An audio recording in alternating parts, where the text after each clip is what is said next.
Switch it to wish to speak.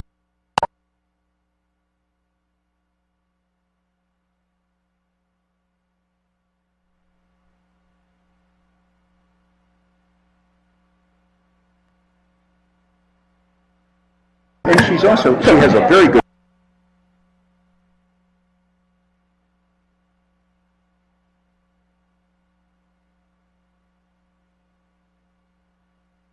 Good morning, ladies and gentlemen. We're going to get started.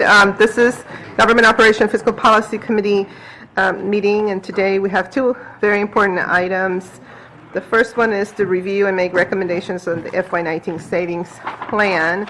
And then the second item, we will be talking about and hopefully making decisions about the spending affordability guidelines for the amended FY19 to 24 Capital Improvements Program, CIP, and other CIP assumptions. I want to acknowledge that this is a very special meeting because we're welcoming our newly elected, but already, I think, a veteran, Councilor Rander Friedson, because we've been so busy that there's no such thing as the honeymoon phase. So here we are. Really looking forward to your contributions to this committee because you bring a lot of experience in this area, so we're very excited. So we're going to get started with our first item, and Ms. Linda Price is going to walk us through these particular recommendations. We will, pause at every decision point as we go through it to see if there are any questions or comments from my colleagues, and then we will make a decision. So take it away, Ms. Price. Okay. Good morning, everyone. The executive, he's transmitted a proposed savings for the GO committee to review, totaling $2,528,104. It's a 1.39% reduction from the approved budget. It includes cuts for the county executive's office, Office of Public Information, County Council, Board of Elections, Inspector General, non-departmental account for working families income supplement, Cable TV, Technology Services, Community Engagement Cluster, Finance, General Services, Human Resources, Intergovernmental Relations, OMB, and the Office of Procurement. I'm going to turn it over to Jean Arthur to walk through her two departments that have cuts. And let me just also comment that as we work through these, if there are people in the audience that are here for these particular items, you can approach the table because we may have questions. So for example, Board of Elections, we probably will have some questions. And then whoever is here from Finance or OMB, I think they should just go ahead and approach now because we're probably going to have questions about that as well. I see Mr. Espinosa here. All right, Ms. Price. Sorry I interrupted you. Ms. Arthur, you're going to... We have people coming from County Executive, and if public information can come up now as well. If public information is here. Oh, there we go. And as always, when you are going to speak, please state your name for the record, since this is all televised. Okay, Ms. Arthur. Okay, so the county, both of these departments are listed in your second page under the manageable cuts, because in case of the county executive, we're taking some laps. Also, they have the bills, they have contracts, professional contract. They had professional contract money for the Business Solutions Group, and they're reducing that money. There were no actual contracts let. It was just, they're just reducing the amount of money available for contracts. So that's County Executive's office, and that's manageable, and so staff recommends that you accept that cut. The Business Solutions Group, and so why are those contracts being reduced? Sonetta Newville, the contracts haven't been executed at this point, and at this point in the fiscal year, it's not likely that they would be.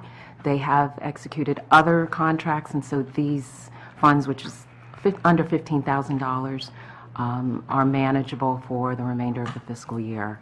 They are doing the best that they can with the funds that are available and looking at other ways of reducing the burdens on small businesses in particular. Reducing the regulatory burdens is a particular focus, and in the next fiscal year they'll hopefully have access to all of the funds and be able to identify contracts that will use those funds to the best of their ability. Do you have any sense of what this money was going to fund, what kind of activities? Some of it potentially would go towards advertising some of the services that they have available. That's primarily what I think it would have been used for at this point. Okay, so, I mean, I will acknowledge that, of course, this is very difficult because departments are asked to identify, savings, so it's not as if this is something that we all are so happy about. But nonetheless, I think, especially when it comes to this issue of small businesses, it's an identified priority, I think, both for the council and for the executive. And so, we're looking to figure out how to actually expand support for our small business community. And even though this is a very small amount, I just want to flag that as we get into our other conversations and budget. Any questions from my colleagues regarding that particular item? Okay. Did you already mention the community engagement cluster? Is that? I'll be taking that item up later on. Okay, excellent. Going down by the list. Okay. All right. So you, Ms. Arthur, then you had county executive And public information. and public information. Okay. All right. So with that, is there any objection with accepting those proposed? Okay. You're accepting both PIO and, Yes, we are. Mhm. Thank you. Thank you so much. Okay.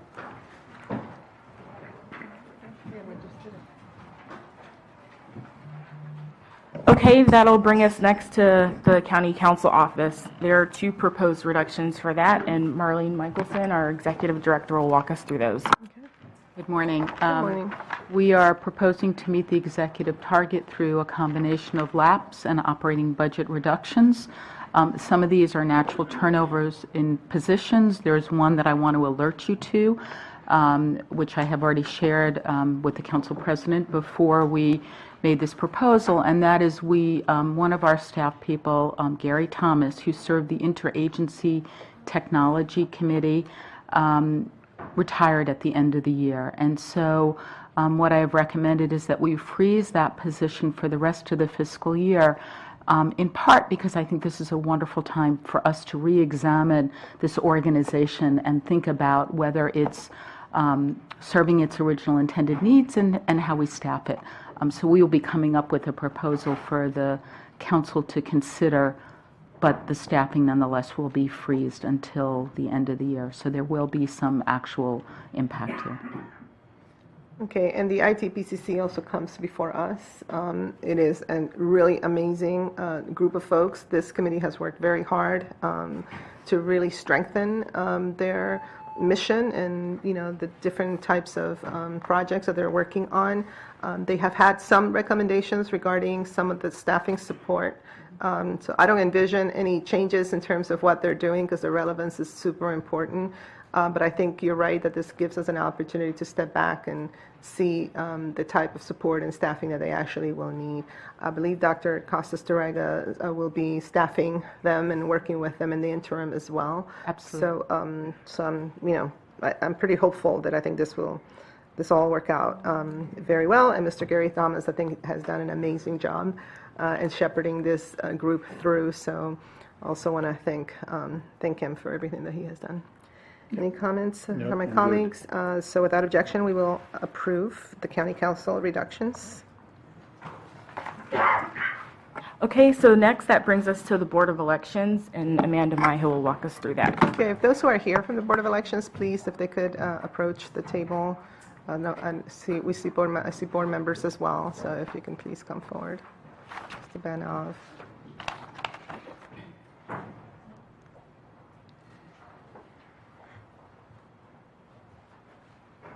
Okay, go ahead, Amanda. Good morning. The Board of Elections in the Savings Plan is recommended to take a $121,000 reduction. That is deferral of payments to the state for the voting equipment. As you know, the county is required to pay for 50% of the costs related to the voting equipment. We haven't gotten a bill yet, and so if we do get a bill during this fiscal year, we will have to pay it. But as of right now, that is an expense that it can be reduced. I did want to take the opportunity to make you aware that the Board of Elections is currently running a deficit from its second quarter analysis.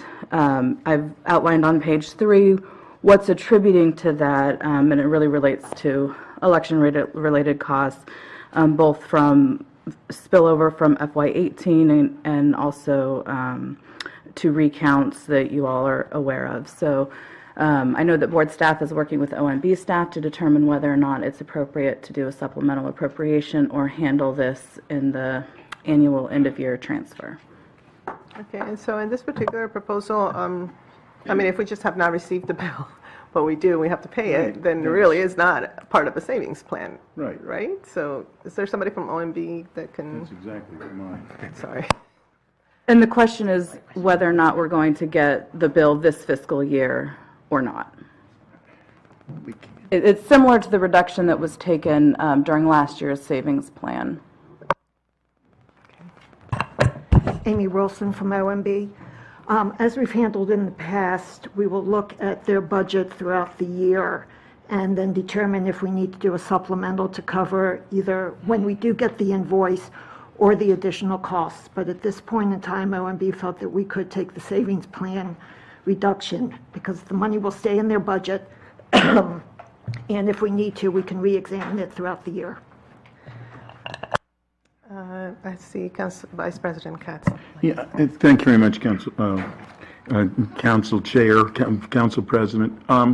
I have real problems doing that. I think that we're not actually saving that, and this money should remain. The $121,000 should. How fast do you have to pay your invoice?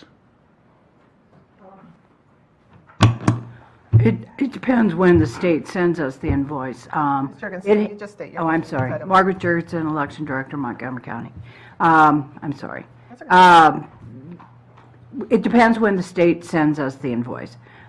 In the past, they have sent it to us on a timely basis, and they've also sent it quite late.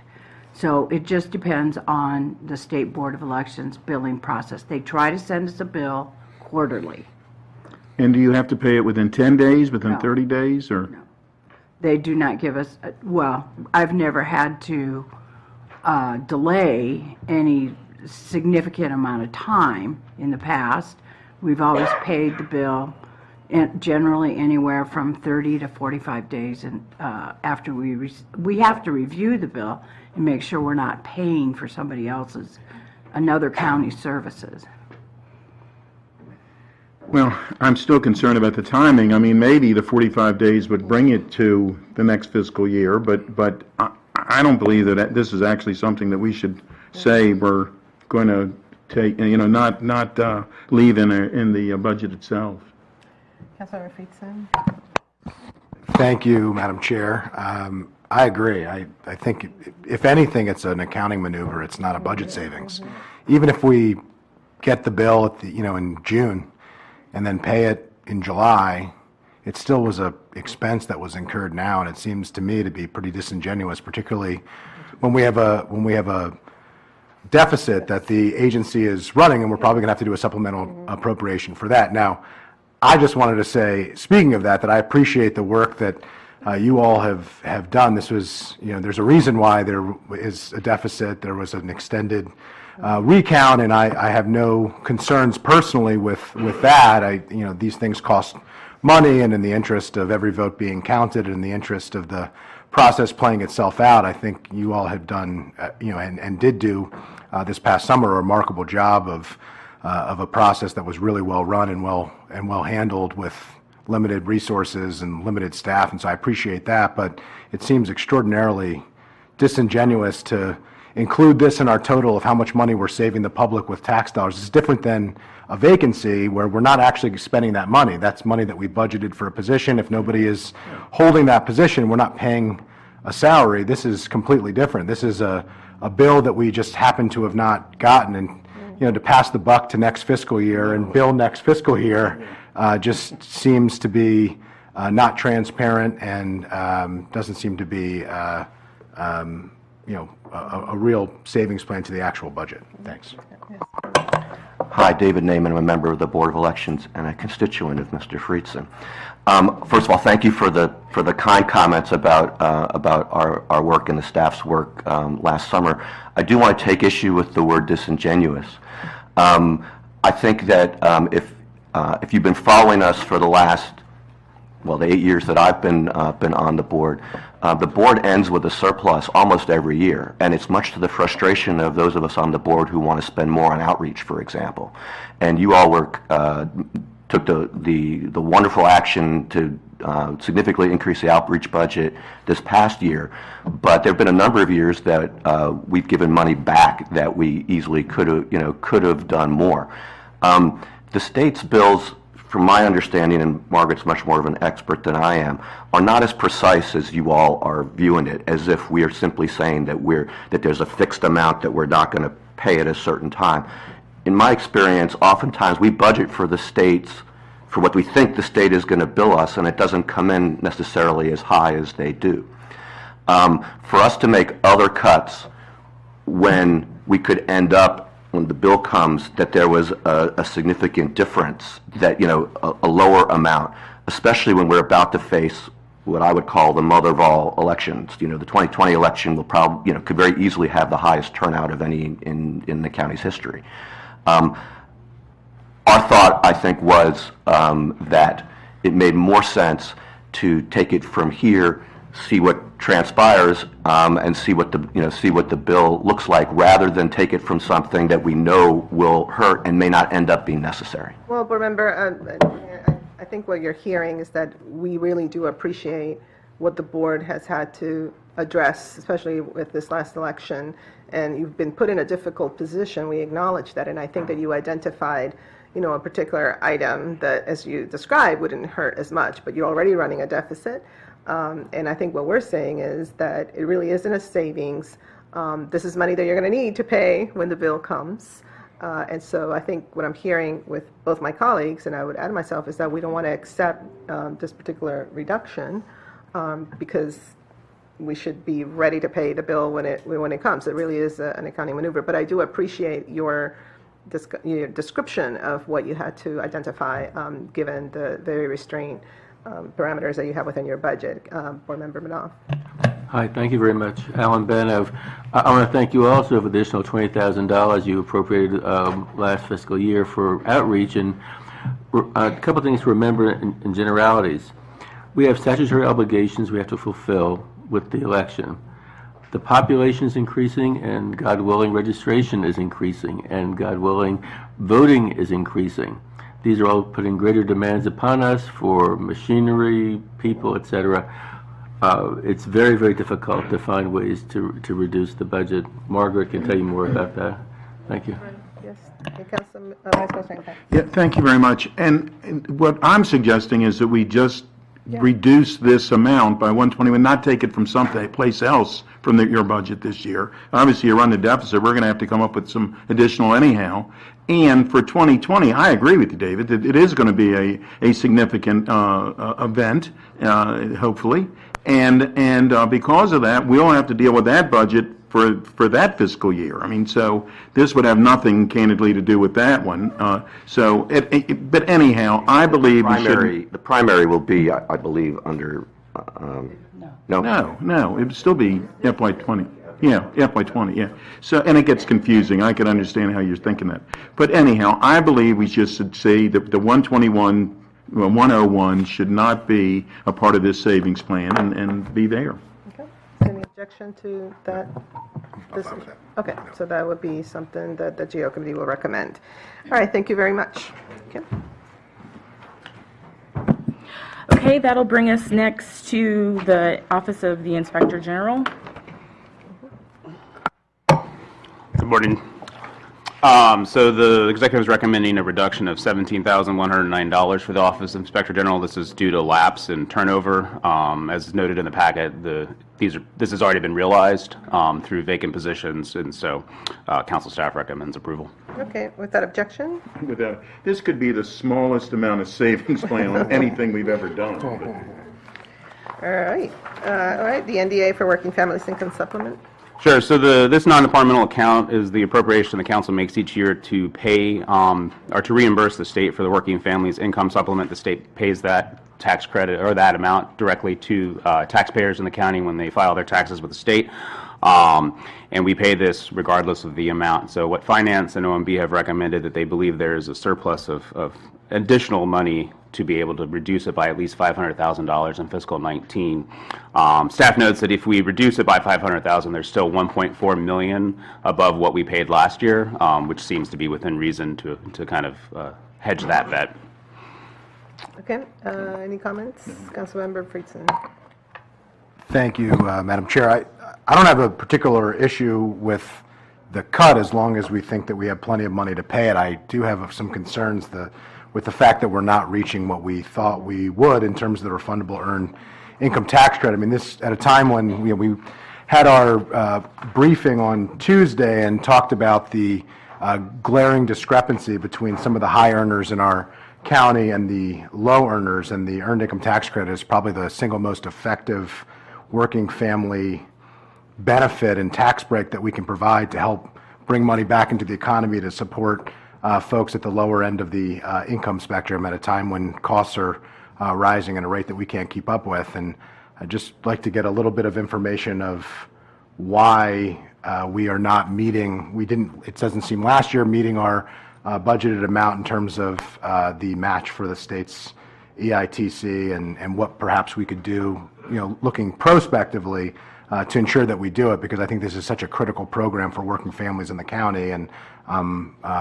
concerned, and was concerned when I read the reduction, that this was an area where I would think this is, one of the parts of the budget that we would be needing the most at a time like this. And this is the area where there seems to be the most room to cut, which is of particular concern to me. Thanks. Yeah, I mean, I think particularly, this, as everybody knows, in terms of the legislative history and the budgetary history, this is a council that has always made an effort to, appropriate more money above and beyond what the executive would recommend, precisely because we understand the impact that this has on, working families and the struggles. And so this was my reaction as well.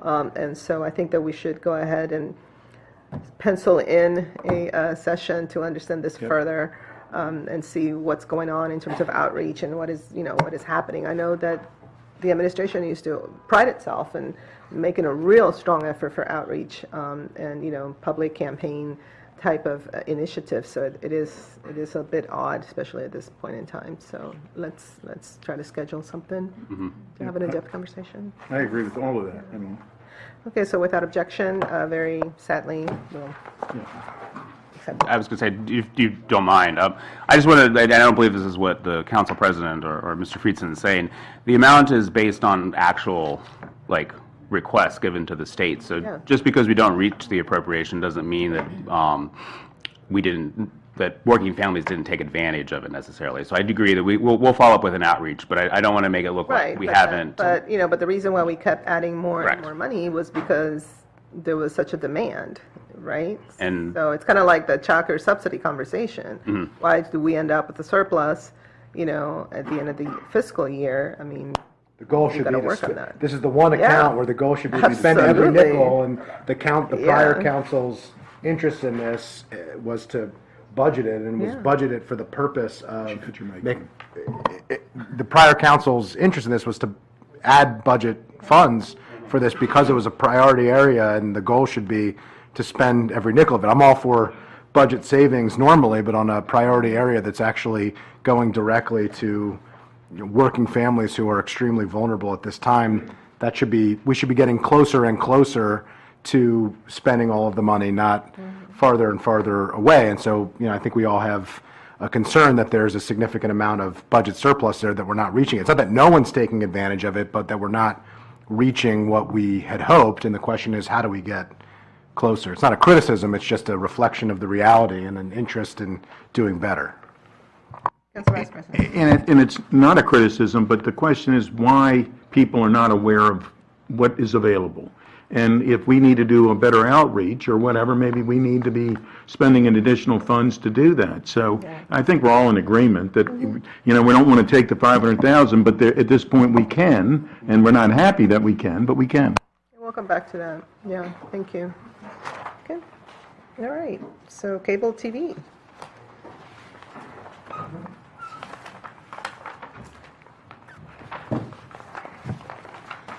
Good morning.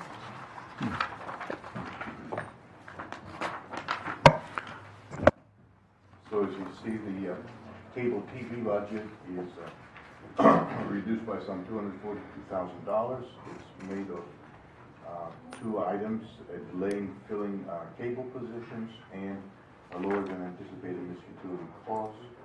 The delay in filling cable positions include retirements and also some other details that Mr. Klinger perhaps can fill you in, but it has my support. Okay, Mr. Klinger, anything else you want to add? Good morning. My name is Dieter Klinger. I'm the Chief Operating Officer for Technology Services. And as Dr. Tregas indicated, we have lapse positions that we're taking for most of the savings. One of those was the Chief Broadband Officer that we didn't fill until partly into the year, so we had accrued those savings already at the beginning of the year. And the other one was the compliance and advocate for problem resolution who did retire near the beginning of the fiscal year. We are planning to fill that position, and currently it is that work is being done, assigned to other staff in the office, so we are still responding to complaints from our citizens and getting resolution with the cable providers. But we will just have that recruitment closer to the end of the year than the middle of it. Any objection to that? Nope. Okay, so we agree on that reduction. Okay. Technology services? On technology services, you see that the delay in filling 6 IT positions and the details provided for you on Circle 14. There are 4 IT positions, 1 manager and 1 administrative position that are being lapsed, and they're spreading the work in existing positions. So again, I concur with the recommendation, and I just wanted to remind you that next year we're going to start the cable negotiations in 2022, so it's going to be very important to fill that cable administrator position that we're lapsing this year. I understand that the idea is to lapse it and to get ready for the next year, but next year it'll be vital to fill that cable administration position, which to date has not been filled. Right. Okay. We'll be tracking that. All right, so without objection? Yeah, we're good. I'm good. Okay. Okay, then next that brings us to community engagement. There are a number of reductions that were sent over. Ken Hartman and I believe, are you representing community engagement? I thought there was someone else coming up. Okay, all right. Starting with the first reduction, it is for marketing. The $20,000 cut was to be used for the White Flint Business Improvement District. However, that activity won't be taking place in FY19, so they no longer need the funds for that. Then the other reductions are $10,000 for office supplies, vocational supplies, printing, travel, and other miscellaneous operating expenses. And then finally, there were cell phone charges, which are now being charged to the urban district, so they no longer need that appropriation in their budget. And I recommend approval of all of those savings. Okay. I guess without objection, I think the only thing I would add is that, you know, as we move through our work, I did notice when I was looking at the packet that the questions for the community engagement cluster, which is on Circle 14, the questions were not answered. And, you know, it's very important. I mean, especially when we get into budget time, you know, we're moving in a very rapid pace, and our folks do the best they can to ask as many questions so that we can then digest that and our staff can digest it so we can make informed decisions. And so just, you know, a message to the administration that it's really important for us to get the answers on a timely basis, because what might end up happening in some instances is then we have to delay certain votes if we don't have the information on a timely basis, so it doesn't help our work. So I just wanted to flag that because I was curious as to why we didn't receive that. But so you can take the message back, Mr. Craig. Yeah. Aren't you glad you're the guy that showed up? Yeah. That's how it works. There you All go. right, without Thank you. objection, I think we'll have to take those reductions as well. Thank you.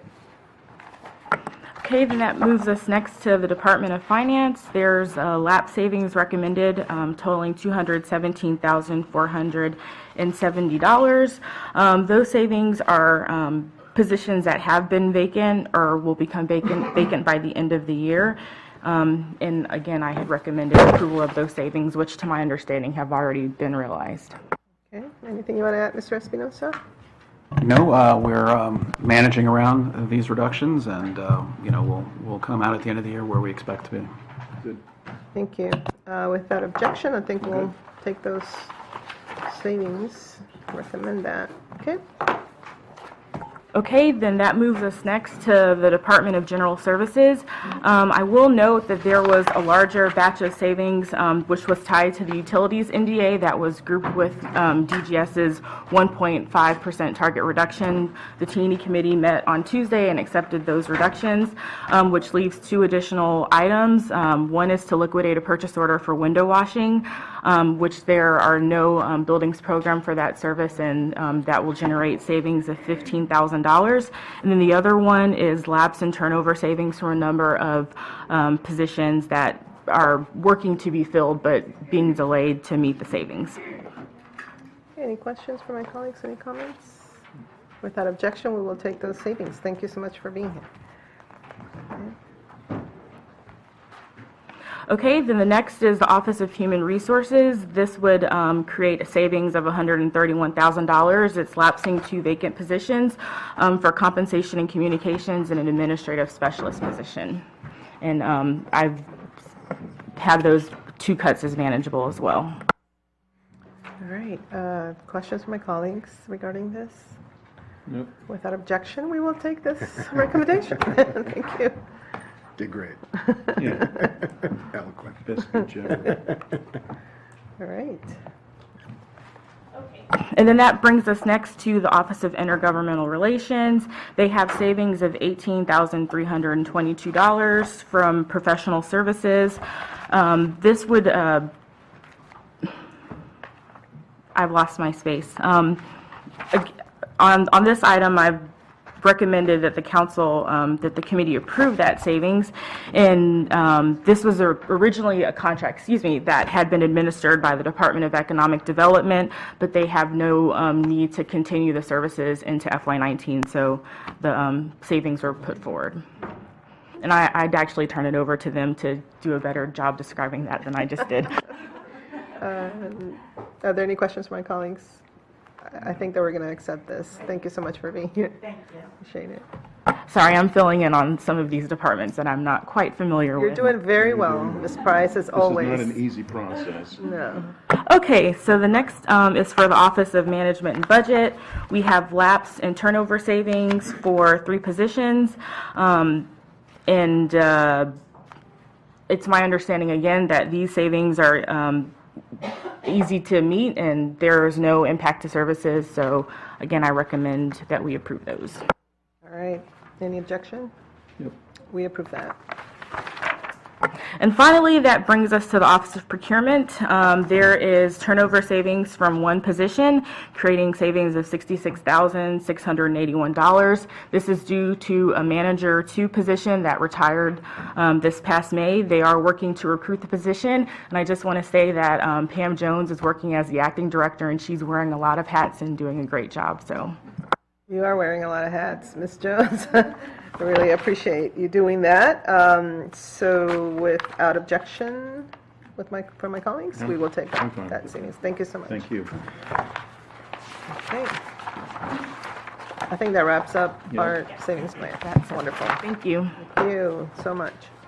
Okay, so we're going to now move on to our second agenda item, and this is the spending affordability guidelines for the amended FY19 to 24 Capital Improvements Program, CIP, and other CIP assumptions. And we do have Dr. Orland here who is going to walk us through all the particular position points. This will be good exercise for Mr. Feetson, given that this is, an amendment year, but next time it'll be, a bit tougher or easier. Yeah. It all depends on the flow of the dollars, so we shall see. All right, well, welcome Ms. Beck and Mr. Espinosa to this conversation. Mr. Orland, if you can then just start to walk us through the different items. I do want to note that I know there's a lot of questions regarding the school impact tax And so what I thought we would do is walk through all the other items. Hopefully, we won't have as, much to discuss, but then we'll leave that one for last so that we can focus on that particular one even further, and see where we end up. We do have a February 5th deadline, but obviously if for some reason my colleagues feel that we really do need to get some more information, we could always accommodate that by, communicating via staff, and then perhaps, if we have one discrete decision that we haven't made, we can do that through our chiefs of staff, and then on the February 5th, we can make that recommendation to the full council. So I don't want to rush anybody, but we do have to be mindful that we have this February 5th deadline looming. So with that, Dr. Orland. Hey, thank you. Just as a real quick background, the spending affordability process is about what the county can afford to issue in the way of debt, both for general obligation bonds and from park and planning bonds. This is a process that was set by law in 1991 and follows from the Charter Amendment in 1990. Back then, the debt was growing at a very fast pace, and the concern that was raised was that the county had to have a process to keep it under control. So the way it works, this is really for folks who aren't familiar with this process as much. At the beginning of a CIP development, which will be actually next September, early October, the council will be setting the spending affordability guidelines, which are for the first year of the CIP, the second year of the CIP, and the 6-year total expenditures. We also refer to the outer 4 years as targets. Those aren't required by law, but we try to set those as well as markers. And then whatever guidelines are approved, and by law those have to be approved by the first Tuesday in October of 2019, whatever date that is. You can come back and look at those guidelines by the first Tuesday in February, that would be 2020, and you could, depending upon the economy, about what's happening, the local economy, if it's getting better, if it's getting worse, you can either raise them or lower them. You're limited on raising them to no more than 10% over what you did in October for in that case, FY 21 and 22. But you can raise the 6-year guideline as much as you think is prudent. You can lower them as much as you want. And then 12 months after that, which is kind of where we are right now in the last CIP, in the current CIP cycle, you can look at that again, based on how the economy has changed since the last time you did this 12 months ago. Are there enough change to warrant amending the guidelines? And if you're going to amend the guidelines by law, you have to do it by February 5th, which is the first Tuesday in February. So that's sort of the background.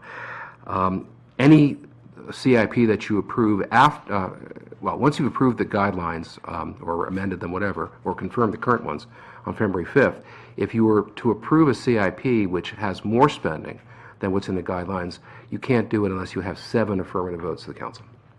So it's a little bit of a high bar, and in the 28, 29 years we've done this, that's only happened 3 times. So we adhere pretty close to this.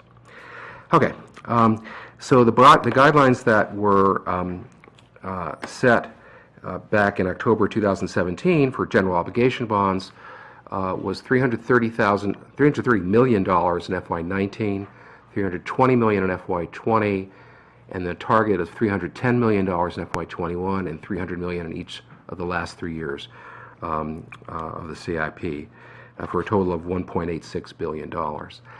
That was confirmed a year ago in February, and the county executive in his recommended budget is recommending confirming them again. And so the thing for you to look at is, has there been a change in the economy, the local economy, and some of the indicators that we look at. If you look at page 2, you'll see sort of the history of the bond levels that we've been using. A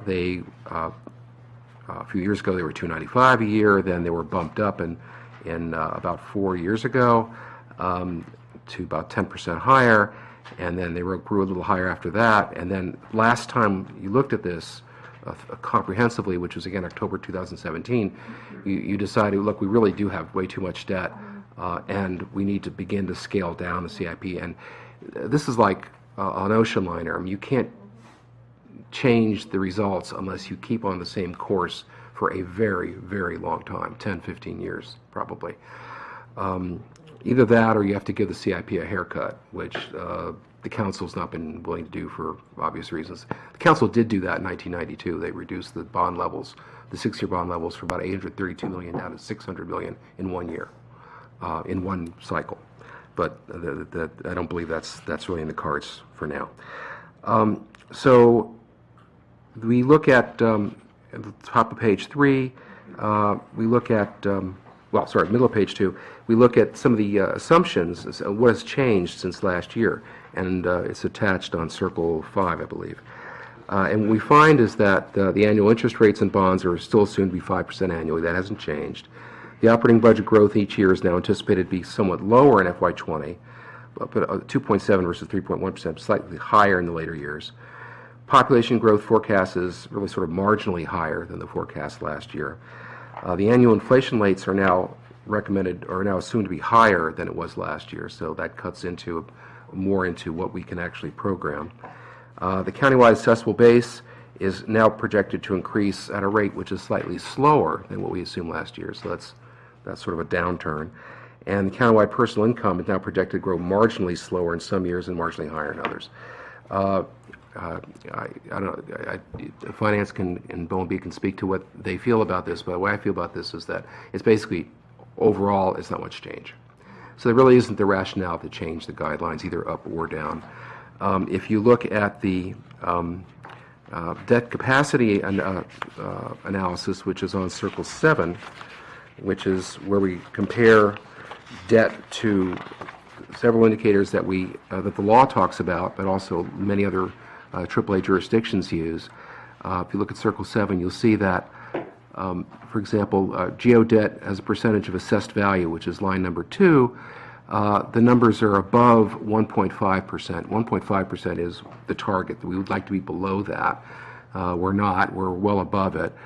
At least we're going in the right direction. You see that it drops from 1.83% in FY19 down to 1.57 FY24. So on the long-term horizon, we will get healthy there, but we're not really close to being healthy there now.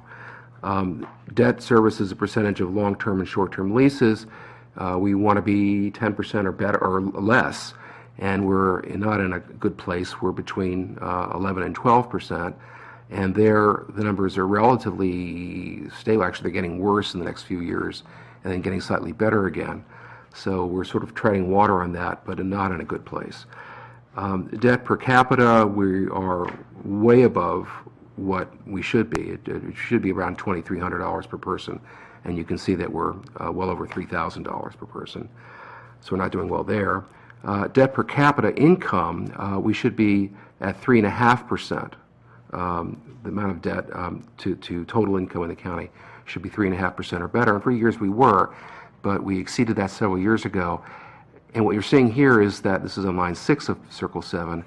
FY19 is 3.78%, but it's getting better. So by the time you get to FY22 or FY23, you're actually better than the target of 3.5. So again, we're headed in the right direction on that one. And the final one we look at is the payout ratio, which is the percentage of the debt which is paid off within 10 years. We usually have 20-year bonds. And that should fall in the range of 60 to 75%, and we're fine in that one. So it's a long way of looking at all this stuff and basically coming up with the conclusion that we should just stay with the current guidelines, which is what the executive is also recommending. And we'll look at this again afresh next fall, late summer, fall. So that's.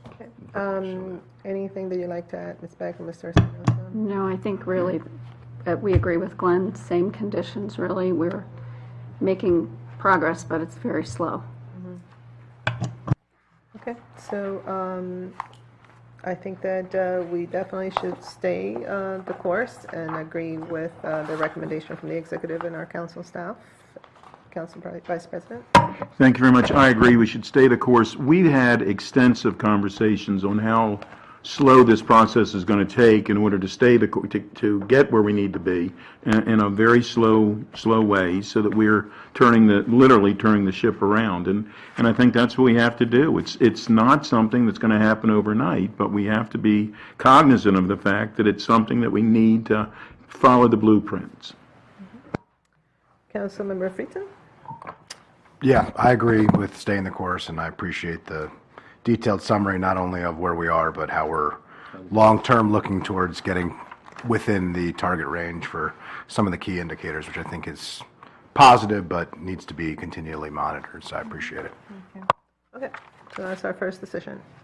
Okay, inflation rates, as I mentioned earlier, finances forecast is slightly bit higher. You see the last two lines in the chart at the bottom of page 3 on table 2, and don't have any reason to disagree with these. And in fact, finance usually comes up with even a further revision to inflation rates when the operating budget and the fiscal plan is sent over in March, and so those will be the ones that we use for the final CIP, and we'll just wait till March and we'll see those. Okay, great. I was wondering when we were going to get the updated numbers. Awesome. Okay. Then on page 4, the set aside for bond funded projects, this is the capital reserve. We don't budget all the money that we could for general obligation bonds, really for 3 reasons. One is, you've seen this a lot, projects come in with bids that are higher than what we had projected, so we need to have fiscal space to approve supplemental appropriations. Secondly, there are a lot of projects in the facility planning portion of the CIP which will emerge in a year, 2 or 3 as projects that the council will want to do, and we need to create fiscal space, particularly in the back end of the CIP, to accommodate that. And then thirdly, every once in a while something comes up out of nowhere, a good opportunity, and you want to be able to have the ability to jump on that as well. So that's why you have a reserve from the capital side. The amounts that that we usually carry in terms of a reserve in an off year, this is an off year of the CIP, we're not doing the full CIP, we're amending currently, is actually a lower percentage of the total than it would be in an on year, because it's really more like a 5-year CIP at this point than a 6-year. And so you see the numbers there on the last row on table 3. It's in the very last column, you see that the total amount that is available to be funded for general obligation bond projects, a little under 7% is what the executive is recommending holding in reserve. If you go back 2 years earlier, it was 8.4%, but if memory serves, there was some big project at that point. Do you remember what it was, Mary? Yeah, there was something that was big that just wasn't ready to send over in January, and it came over later. So we needed more space for that. But then 2 years before that, the amended FY15 to 20 CIP was only 4.5%. When we do CIP reconciliation in May, we'll try to end up close to this. We're not going to be exactly 6.9, might be a little higher, might be a little lower, but the idea here is if you're basically okay with this sort of range of where to be, it's important to sort of nail that down now. And I'm fine with what they've got. All right, without objection, I think we'll accept that. Okay. PAYGO, ever since the Great Recession, one of the things that we did to try to address the concerns of the bond houses in New York was to say we're not going to borrow for everything that we could borrow for. We're going to use some cash for things that are bond eligible projects. Way of showing some more fiscal prudence. And so the policy that was adopted then is that the council would program at least 10%, an amount for PAYGO, at least 10% of the spending affordability guideline for that year. And so that's what we've been doing really ever since. So, for example, if in this case, since the guidelines you just recommended approving no change, there's 330 million, 320, 310, 300, 300, 300.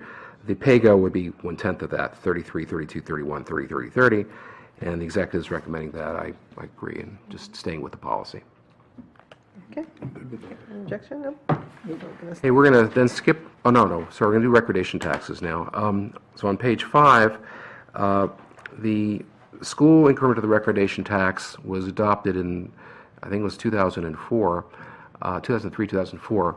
And it's an additional amount over the basic recordation tax. It's now devoted entirely for MCPS capital projects, any kind of capital projects, not necessarily capacity. It could be PLR, it could be anything.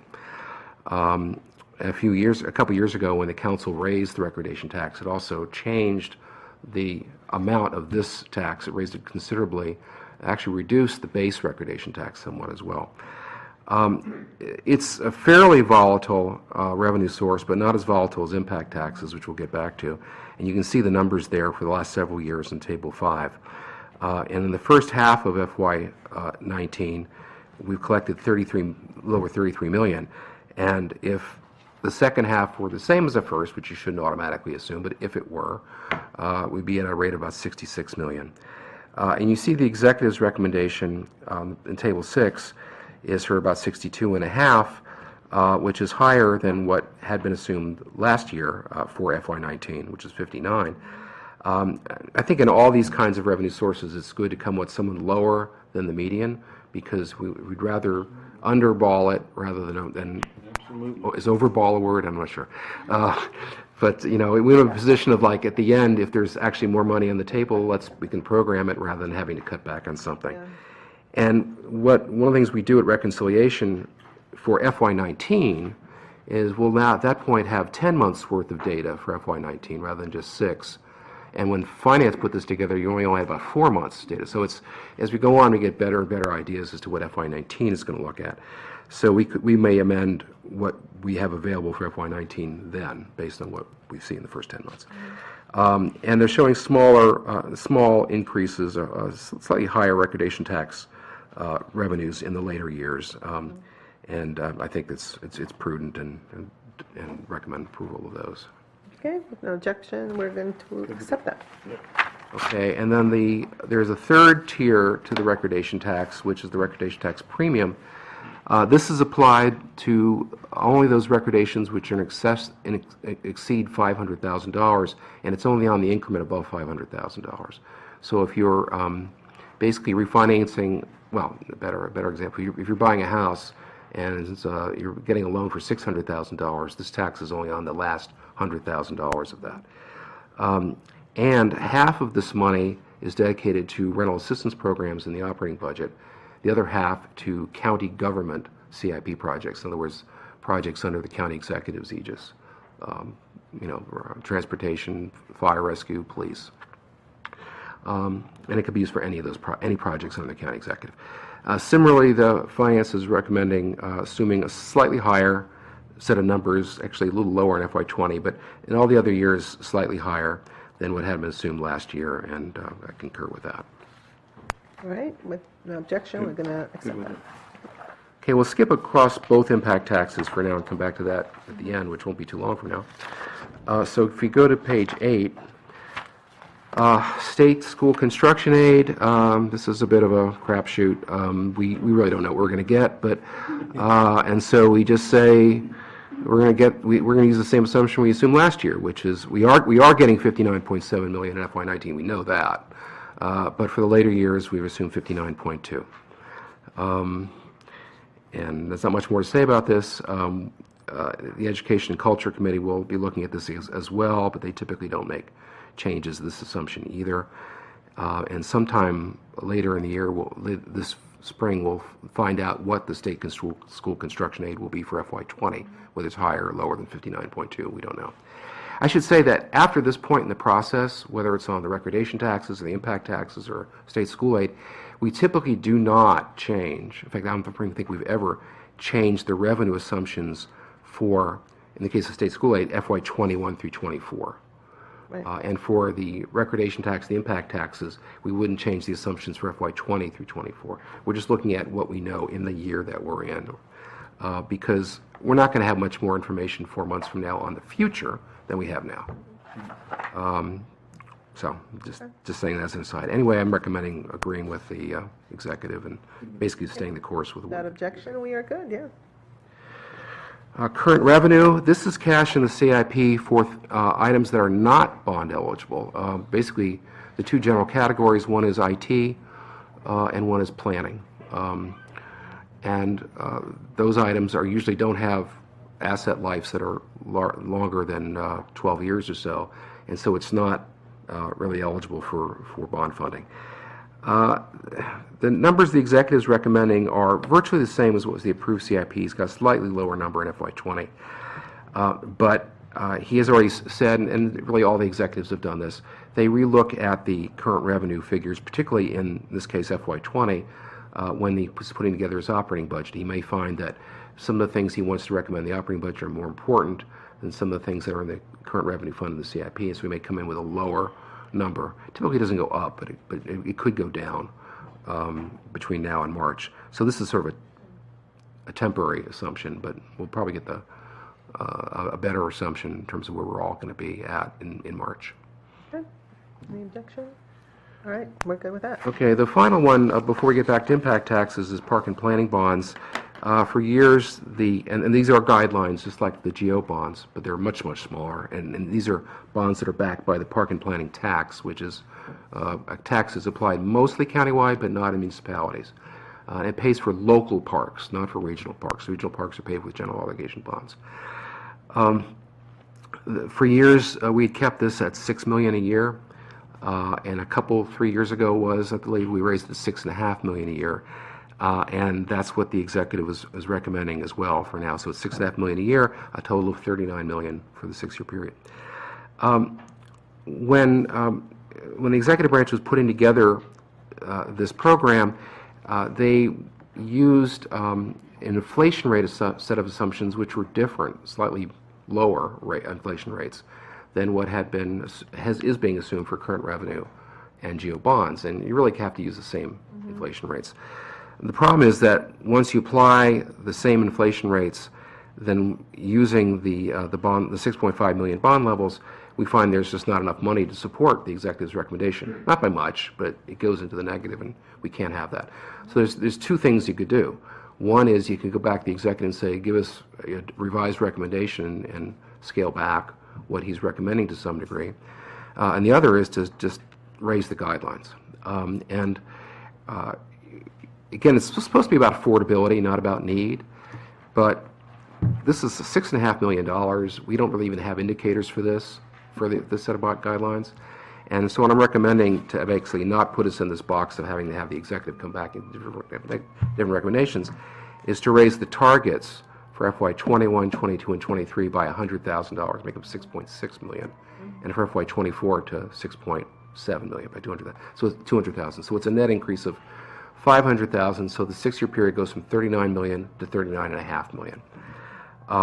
So literally in the resolution, it would not change the FY19 guideline or the FY20 guideline. Those would stay at $6.5 million, but the 6-year guideline would go from 39 to 39.5. And you'll see on the circle 8 circle 9 is the bond adjustment chart for park and planning bonds that the executive has transmitted. And you see the inflation rates at the bottom of the page. And then on circle 10, the inflation rates at the bottom of that page are what's consistent with current revenue and GO bonds. And to be able to have that the set-aside line actually be positive rather than negative, you can't have a negative set-aside, we have to raise the bond levels by the amounts that I'm talking about. So that is a different recommendation from that. So I did want to just say, because this was my mistake, what we found when we looked at the updated inflation was we had not totally understood how small the park and planning set-aside had been before. And quite honestly, before, inflation rates have been so flat, it didn't matter when we updated them. But this year they were going up. And because it was such a small set-aside, and what I had been saying to Glenn is actually I really think it should be based on affordability. And unfortunately, park and planning is in the same mess that sort of we are. When budget gets into a crisis mode, the cuts come from county government and park and planning. So while it's small dollars, we're still, our indicators are sort of their indicators in some respects, since we all have to live within that constrained resources. So I wish we had just shown the reductions. We didn't do it at the time in January, but I think that's what our preference would be. And Mary, don't be concerned. We were going to blame Glenn anyhow. Well, it's not. I No, it's what we do. Yeah, that's my job. All right, so without objection, we're going to accept Glenn's recommendation. Okay. All right, so that brings us back to impact taxes, and transportation first, and then schools, which I think is the discussion. Transportation impact taxes we've had since 1986, but they went countywide in early 2000s. and it's been extremely volatile. It really depends, and for transportation impact tax, actually, it's more volatile than schools because not only is it dependent upon the building cycle, the ups and downs of that, but also there's the issue of credits. If a developer builds a road as a requirement or widens a road as a requirement of a subdivision approval, he or she can get a dollar-for-dollar credit against the impact tax, the idea being that you're either paying concrete or you're paying dollars. One way or another, you're paying. And we don't know when the credits are going to be exercised. So that's why you see, I just took the last few years, on Table 8, you'll see that it was as low as only $5.6 million in FY13, and then it jumped up to 15, and almost 15, and 14 and 15, went down again to 7.5, and then up to 13 and 12 in the last 2 years. This year, actually, if the second half is the same as first, we're back up to about 14. I should make just a small comment. These impact taxes are transportation impact taxes. Are the transportation impact tax collected in the county, except in Rockville and Gaithersburg, because although we do collect those too and keep track of those most monies can only be spent on projects within Rockville and Gaithersburg, respectively, and so they're not really available for the full CIP. And some years those numbers are big, some years those numbers are small, but the forecasts that the executive's using, and we're talking about here, are all just Rockville and non-Rockville, non-Gaithersburg. So you look at Table 9, and you see the assumptions in the top line that was in the approved CIP last May, and then the second line in bold, the FY 1924 AM amended, is what the executive is recommending for this time around, and he's recommending a lower set of numbers, about 15% reduction in what has been assumed. My point is that, I've been working with the impact taxes for now 34 years. I helped write the law in 1986. It's always been extremely volatile, and it's really almost impossible to really pinpoint where the numbers are going to come out. So what you want to try to do, in my case, I think what we should try to do is pick a level that we think is not too conservative, but certainly below the median of what you expect to get, and just say that's what it's going to be for the next 5 years.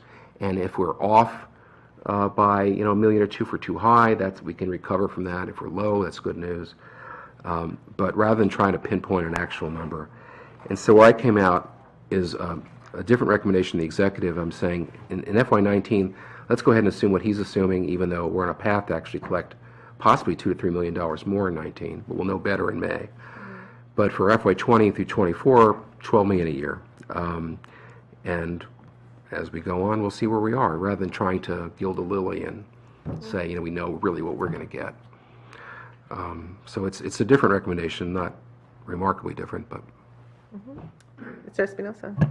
Yes, thanks. So what I want to do is just explain in a very high-level way sort of how we approach the estimates, and it's sort of the similar or same methodology really with the transportation impact tax and the school impact tax. So it really covers both. I know Glenn is covering them one by one. But in general, I think our approach is the same that he just described in terms of trying to develop an estimate that is going to be the most realistic, most reasonable estimate. And what we've done is sort of built a methodology around trying to do that using as much data as we have available to us, and developing a model that will generate an outcome for us that is, on a probability basis, the one most likely to occur, or one in which there's just as much chance that that actual revenues come in higher or lower than what we're estimating. And what that would do for you is essentially sort of protect you on the downside without hamstringing the ability to program these projects in the CIP, understanding that this is a very volatile revenue source. So that's what our approach is in terms of the methodology we put together. It uses data going back for as many years as we can, I think going back to 2005. We try to make adjustments for what actual rate of collections have been over that time period, of course adjusting for periods of time in which there have been highly unusual spikes in terms of revenue collection. But in general, that's the approach we use, and we think that the estimates that have been generated are the ones that are most likely to occur. I think in terms of what Glenn is proposing, certainly that's a possible outcome, but based on our information and our process that we use to generate these estimates, it contains higher risk in terms of being wrong on the upside, and greater risk that those revenues will fall short. Councilmember Friedson? Thank you. And I don't know if we're going to wait until, because I have more questions about the school impact, which has a drastic reduction than the transportation, which is a more modest reduction. But I'm just curious about, we're talking about basically 9 months of data. I know it's 12 months, but this process was finished with the CIP about 9 months ago. So we have give or take 9 months of economic data. You can call it 12 months if you want. Either way, it's not a tremendous amount of new data when we're talking about 6 years. I'm just curious, and I share, by the way, the fiscal prudence of my colleagues here, which I appreciate. Joining a committee which I think we all share, the interest in being below the median and erring on the side of caution and ensuring that it's much easier to have more money than you expected than less. And I, with Glenn, my understanding is that the O is not for Orland, it's for Oracle. That's what everybody keeps telling me, and his initials are literally GO. So it's hard to not accept anything that he says on this committee. But I'll find a way to do it. I'll find a way to do it anyway. If I could have the debt service on the Glen Orland bonds, I'll take that. Yeah, there you go. Glen Orland bonds. I like that. Okay with that. But I'm just curious. It seems to me that particularly with the schools, and because you lumped them together, I wanted to weigh in. What assumptions change? I mean, when I did a little bit on the staff side at the state level with spending affordability guidelines and capital debt affordability committee, and Bureau of Revenue estimates as part of my portfolio. And when we had a write down or a write up, we very specifically, I could sit down with the Bureau and Andy Schaffel and his team, and they could tell me, very specifically, here's what our expectation was, here's what we saw, here's the specific percentage that it's below our expectations, here are the out years that are part of this, and here's why we're writing down current year and out years, et cetera. Here, I don't have any of that. I have no idea of where the assumptions were, besides the fact that we've collected less in the current year than we had anticipated, and in some cases fairly drastically, on the school impact tax. But as was noted, this is a volatile revenue source, and I look back to the FY13 to 19 in Table 10, and it goes up and it goes down, and kind of timing these things are difficult, which is part of the reason why I've always thought it's prudent to have a 6-year CIP, not only for the planning process, but to smooth out some of these spikes and lulls over a longer time horizon in order to have a better opportunity to plan. And so I'm just curious, specifically, if you could share with us what were the assumptions that were made and what changed, and what was the data inputs that changed these outputs to have the recommendation from the executive branch be so much different after 1 year, not even 1 year of data. Okay, let me try to address that and ask Dennis to fill in the details, since he's the one who's working on this model. But I think significantly, the most significant change, I think, in the assumptions that were used had to do with the collection factor, sort of what we assume in terms of what we're actually going to collect on a year-by-year basis. I think when the prior estimate was done more than a year ago, the assumption around what we anticipated collecting was, I think close to 100%, or even greater than 100% of actual of revenues that you would expect to collect based on based on the activity that was going on that we were seeing in that particular period of time. I think the methodology in that case weighted too heavily more recent experience, in which revenues were coming in very strong and the collection factor was very high in those fiscal years. So when we took a look at that again in terms of our model this time around, we understood that is not likely to repeat itself over time. So we took a broader perspective on what what the collection factor, what we would expect to collect on a more reasonable basis going forward would be. So it's closer to, on the school impact tax, I believe it's 77% instead of being closer to more than 100%. So that's a major factor. I think also and Dennis can speak a little bit more directly on this, certainly the changes with respect to the impact tax law in terms of rates and credits and exemptions are inputs into the model as well. I think explicitly on the transportation impact tax estimate, there were adjustments made to reflect that. I think that's going to play out. It's going to be a little bit more difficult to understand how that's going to play out going forward, I think. But in terms of inputs into the model, those are the major things that have been incorporated. So I just want to hone in on this a little bit, just so I understand it. I'm new here, so I apologize if I'm asking questions that I should already know. But when you say 77% versus 100%, what does that refer? Is that the development pipeline? Is that the impact taxes that would normally be due, so to speak, the sticker price of the impact tax versus what's actually handed over based on building a road or some type of public amenity? Certainly, that's a great question. Dennis Hetman, Department of Finance. So the way that we arrive at a top-line revenue estimate for these is we have to do it based on permitting data, square footage data, broken out according to the various zones, the different types of units. We take that, multiply it by a corresponding rate, which we know, given the inflation factors. So that's your A multiplied by B equals a C, which is a top-line revenue total. That top-line revenue, though, historically, that's our expected revenue that we anticipate will arrive to us, but normally only a fraction of that actually gets to the county. So what we did was we looked at historically what is normally the 5 or 7 year average of those totals. There were 2 outlier years that really skewed totals last year. There was a bunch of pent-up demand in 2014 after the Great Recession. Of course, credit froze. Their building was not occurring. There was a lot of money on the sidelines. That phased its way back in, where in 2014, we had a total exceeding $60 million for these. So that was one outlier that really skewed totals. The second was 2017. That is when there were legislation changes regarding these rates. Developers wanted to get ahead of those and make sure to be ahead of those new higher rates. So that also spiked.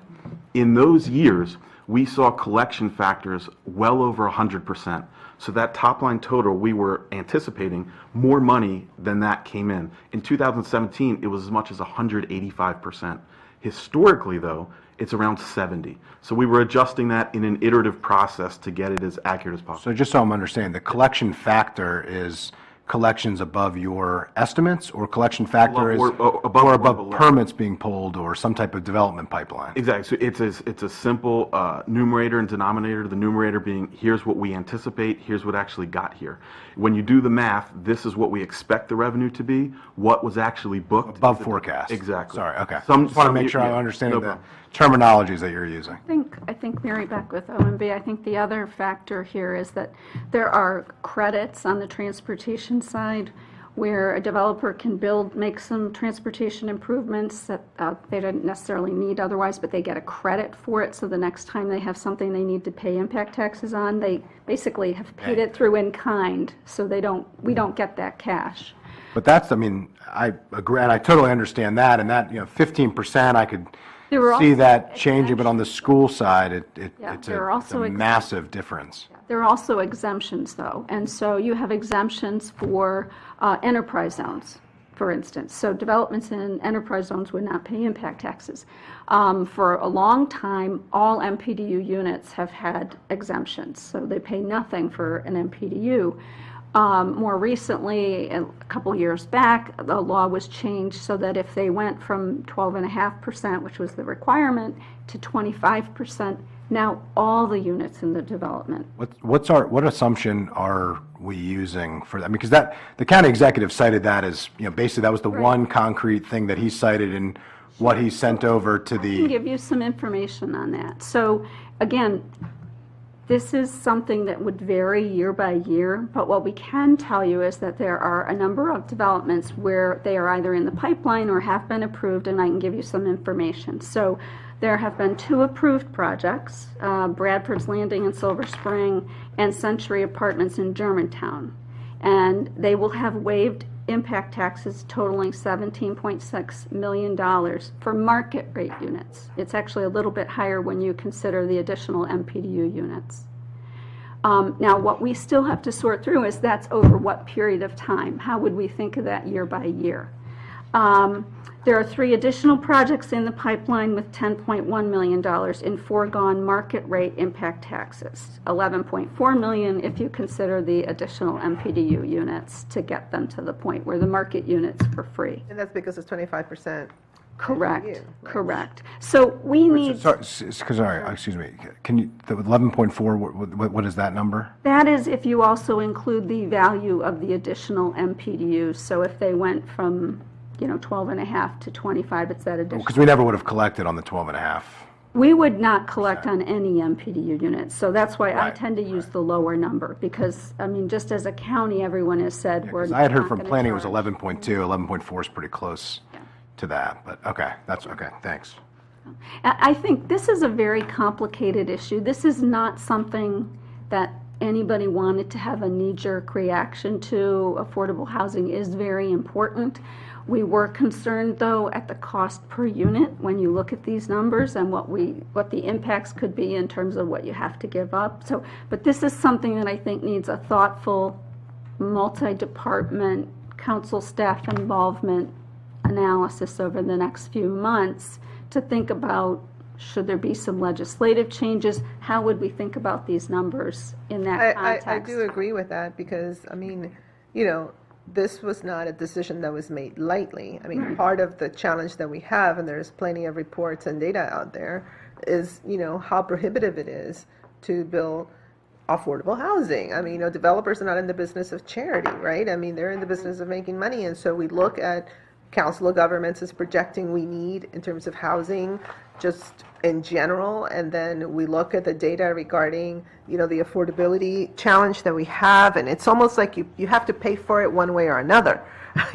Right. So that's what we're trying to figure out, and absolutely, I mean, if we got to a point where the executive was able to identify a very large amount of dollars that would go in a fund, and you do the analysis and you say, hey, this is the way to go because it's much less expensive, great. But, I mean, all the analysis up until now has shown that, yes, it's a very complex issue. We have to talk, consider land availability, the type of financing to yield. And so, yeah, I mean, it's not as if this was just done lightly because, on the council we decided, oh, great, this legislation just sounds really wonderful. No, but I think it needs a lot of a more in-depth analysis, no doubt, but there is a cost associated with producing these units, and you pay for it, And I think when the law was passed, I think there was a note made that, first off, it was very hard to predict what the foregone revenue would be because we were not feeling comfortable predicting developer behavior. We didn't know what their economics were.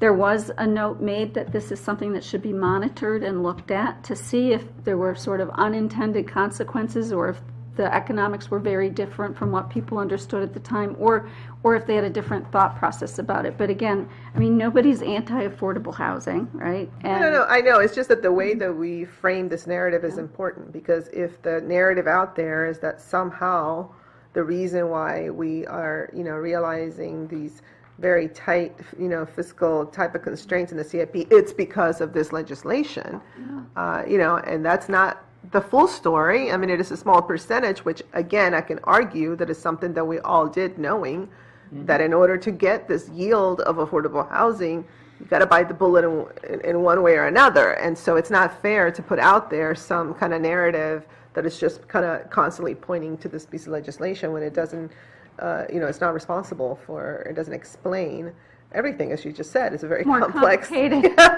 very complex for sure. Council Vice President Katz.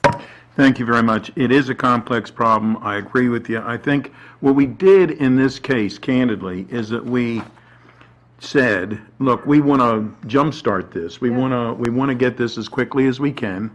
And, you give me 25% and I'll give you 100%. And, and got everybody's attention. We figured this was going to be something that works.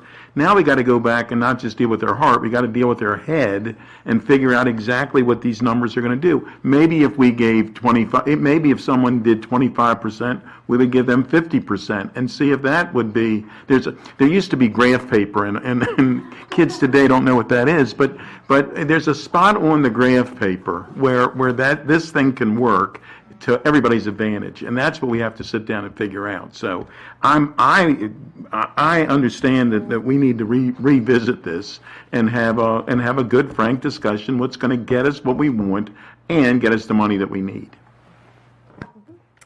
Okay, so, yeah, Just okay, continue Glenn. with, unless you, sorry. Anything else? So just going into the schools part of it, the executive's recommendation is to basically write down the revenue from what was in the. I'm sorry, but aren't we supposed to make a decision on the transportation? You can do it now, or you want to wait till do schools and do both. If you want to do transportation, that's fine. Let's do transportation. First, So either there's the executive's recommendation, which is the second line in Table 9, my recommendation is third line in Table 9, or whatever you want to do. If it's different than those two. Yes, Councilor. I guess, I'm more comfortable with the transportation than the school, frankly, because one seems more modest and one seems very drastic. And I still, we've had a robust discussion here and it's been interesting, but I don't think we have any specifics besides 1 year of lower than expected receipts. From the projections. Executive's recommendation or with Glenn's recommendation? Well, on the transportation, but what I don't understand is in the context of looking at them together, because they are related in terms of the development pipeline and what our anticipation is, and how one has a pretty modest reduction recommended by both Glenn and the executive, and one has a massive. We're not shaving on the margins to be fiscally prudent. We're cutting in half, which is a drastic difference. And so So you want to discuss the school? I think it might be helpful. Yeah, I think it might be helpful to discuss them both together, if that's okay with you. Go right ahead, Glenn. The schools, you see in Table 10 what the recent history has been, and it's already pointed out, goes up and down. And Dennis mentioned some of the reasons why it's up in the later couple of those years. The executive is recommending writing down revenue by half, by about $120 million, and it's roughly half in each of the 6 years. There are several, in my mind, they're just looking at the numbers and looking at the background that's been provided to me both from LMB and Finance, also from Park and Planning. There are basically 3 or 4 factors as to why the revenues are recommended to go down. One is the billing cycle is down. We're actually, there are fewer permits being issued now than there were a few years ago. The approvals actually in this last year or so are actually up at Park and Planning, or applications actually. So it may be that in a couple, 3 years, we're going to see higher permits. But at least the most recent history, it's down. Secondly, a higher proportion of at least on the residential side, of the permits that are being issued is for multifamily high-rise. And that's why I just handed out a sheet of paper, which is the current impact tax rates. If you look at the top half of the page, that's the school impact tax for each of the categories. And you'll see that single-family detached, single-family attached, which is townhouses, and if you skip down a little bit, multifamily low-rise are all in the $20,000 to $24,000 per unit range. Multifamily high-rise is only about $6,800. And we're seeing a very high proportion of the units that are now paying the impact tax, getting at that point in the process, which is basically at occupancy, paying that lower rate than we had in the sort of medium and longer distance past. So even if the total amount of residential units were the same, we're expected to see a lot lower school impact tax because it's coming out of multifamily high-rise, which produces fewer kids, which is why the rate is lower. There's nothing untoward about that. So that's the second reason. A third reason is what Mary mentioned, which is the bills that allowed for market rate units to be exempt if 25% of the units are multifamily, are MPDUs, sorry. And there are about 6 developments, 2 that are approved, as you mentioned, 3 that are in the pipeline. There's one more that's sort of on the brink of being in the pipeline. And Park and Plan and I sort of independently came up with a result that it's about a $30 million less revenue than we had assumed. In the past, even most recently, like a year ago, as Mary said, we didn't have any experience with anybody even using this law, but now we see a few, and so that amount is 30 million. So that explains a quarter of the executive's recommended drawdown. But I think part of it is also this multifamily units as a higher proportion of what is a smaller universe in terms of units that are being approved generally.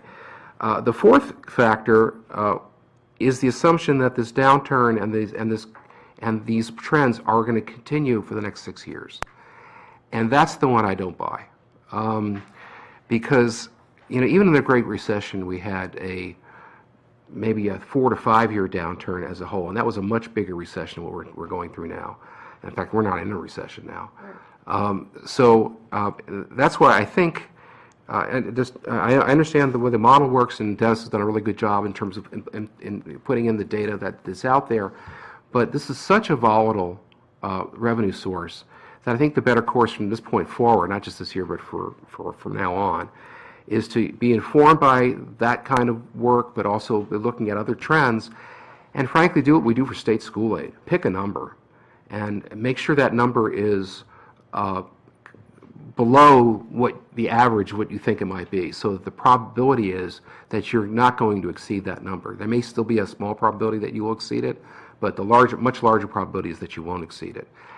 And this is a guesstimate, I'll admit that, is that $25 million a year rather than $20 million a year, which is basically what the executive's recommending, is a better assumption to use for the next 6 years, or next 5 years after FY19, which is still much closer to his number, to the executive's numbers, than the $40 million a year, which is what we're really assuming currently.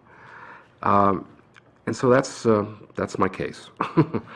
I think at the end of the day, I would recommend on both of these taxes that you pick a number and go with it each year, not try to gild a lily by trying to really think we can get down to the nearest 1,000 or even the nearest 100,000, what we think we're going to collect in a given year. But pick a number which is not unreasonably conservative, but certainly less than the median, so that we're not likely to exceed it. And my guesstimate is 25 million. If you're comfortable with a lower number than that or a higher number than that, use your judgment and let that be what it is. Okay, let me hear from you guys first, and then we'll start the conversation. Yeah, again, I think I might be repeating myself a little bit. I'll try not to. I think, again, in terms of what we've designed as a methodology and process is intended to deliver an output that, again, sort of mitigates against the risk of falling short and having to make up for that shortfall and disrupt the CIP, because these dollars are obviously being used to build projects, and once you're building a project, it's extremely disruptive to have to pull money out of the CIP. So based on the data we have, I understand all the factors and considerations that Glenn is raising. It is the case that the estimate that we're providing to you, we feel provides the best mitigation or balance of those risks, and would give us the best opportunity to make sure that we're not hitting a shortfall on a going forward basis. Certainly, any estimates that you pick are guaranteed not to not to actually happen, right? I mean, we know that with certainty. So it's a matter of how much. Exactly. So it's a matter of using your best judgment, using all the information you have at hand, and trying to mitigate against that risk. And that's what the estimate is. And Mr. Friedson, to your point too, in terms of I think something that is good to know is it seems on the surface that we're marking down these school impact taxes considerably. The standard deviation of those over the past, since 2005, has been about $12 million. So it has fluctuated in that bandwidth considerably. Transportation has not. That bandwidth has been collapsed considerably. And the methodology that we're using, this is prevalent in the world of economics, in the world of sort of quantitative finance. And in terms of Dr. Orland's estimate, whereas it's not unreasonable by any means. It's just less likely. What we are recommending for the budget are the values where 50% will either beat or miss. That's your midpoint of the estimate.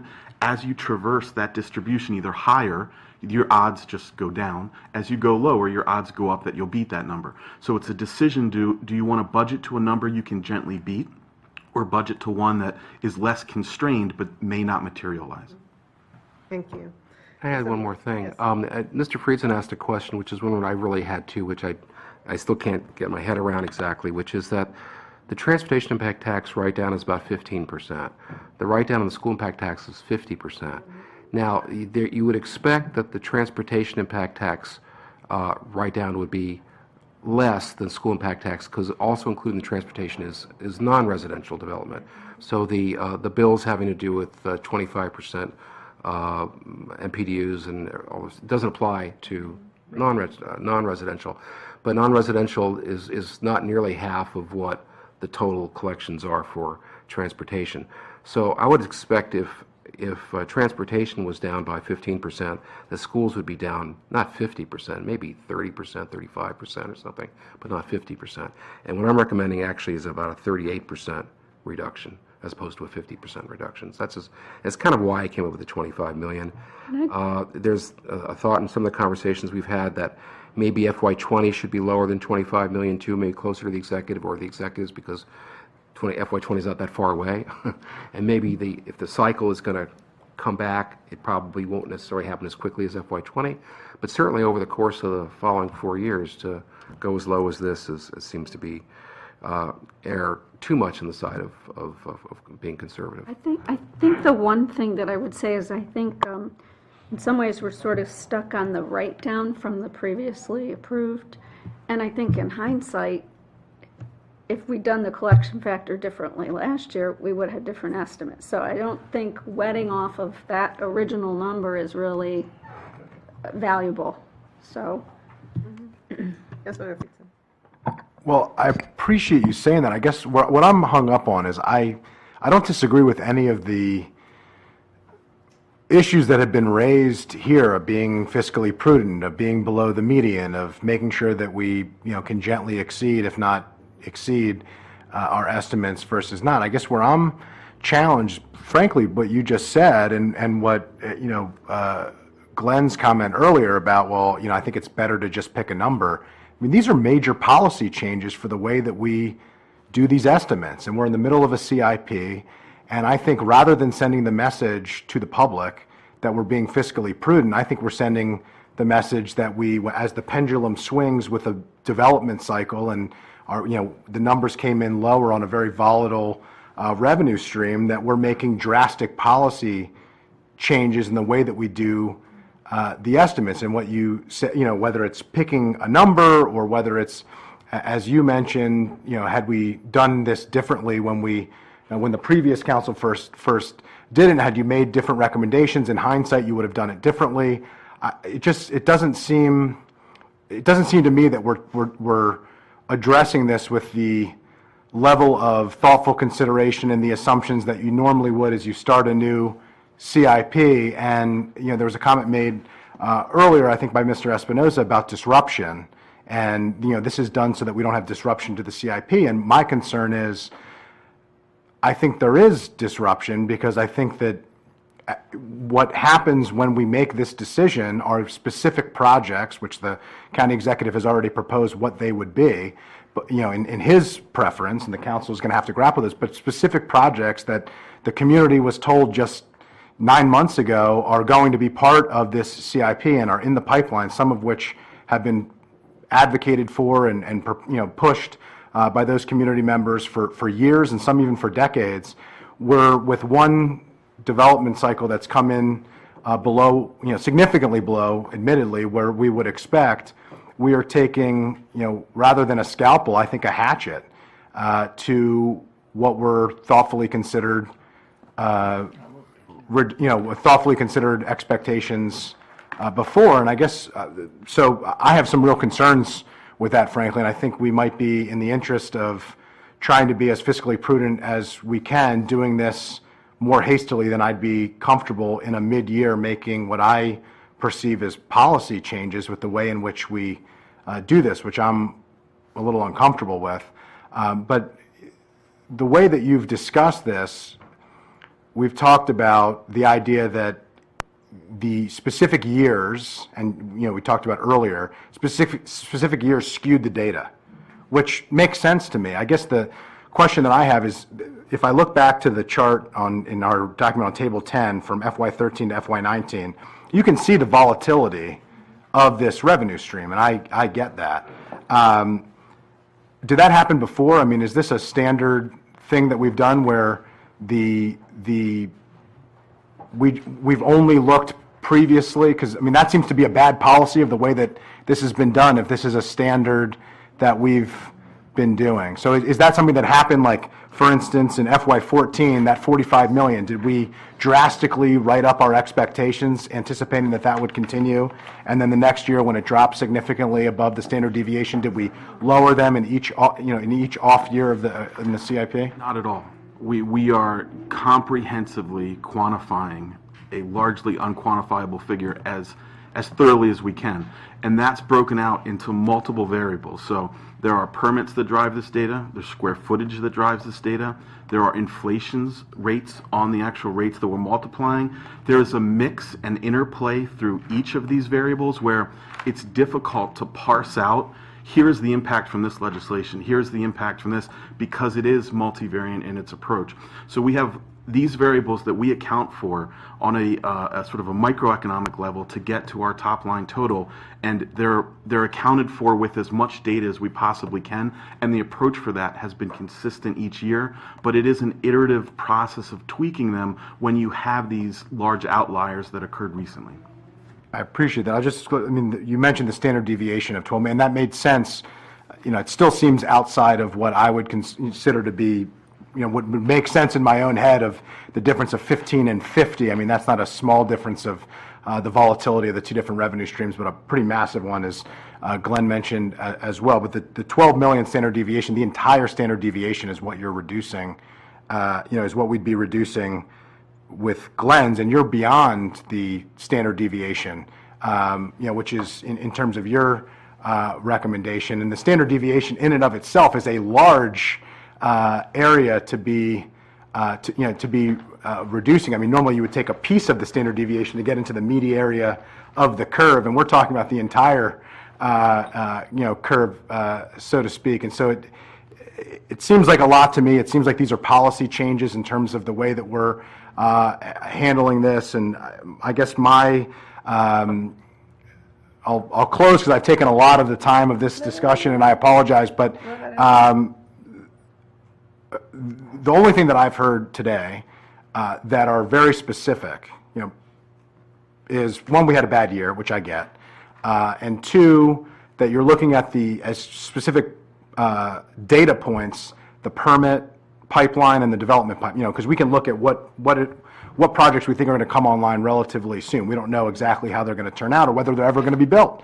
But we do have some idea of what could, and we have a historic data of how many of those actually get built, and so that makes sense to me. But that only takes us, basically 2 years from now. I mean, we don't really have a development pipeline beyond 2 years, and so to make the out years, I mean, and this is really to what Glenn's point was, to make the out years that. So my recommendation, I guess, or in reacting to what everybody has put forward, I'd be willing to accept the county executives and your office's FY19 and 20 recommendation, which are lower than Glenn's, but I would recommend that we keep 21 to 24 the same as they were when this process was started, and can revisit it when the new CIP comes out in terms of our recommendations, so that we're not making massive disruptions. And then if there are major policy changes and there is a need for a significant write-down, I think the time to do that, in my view,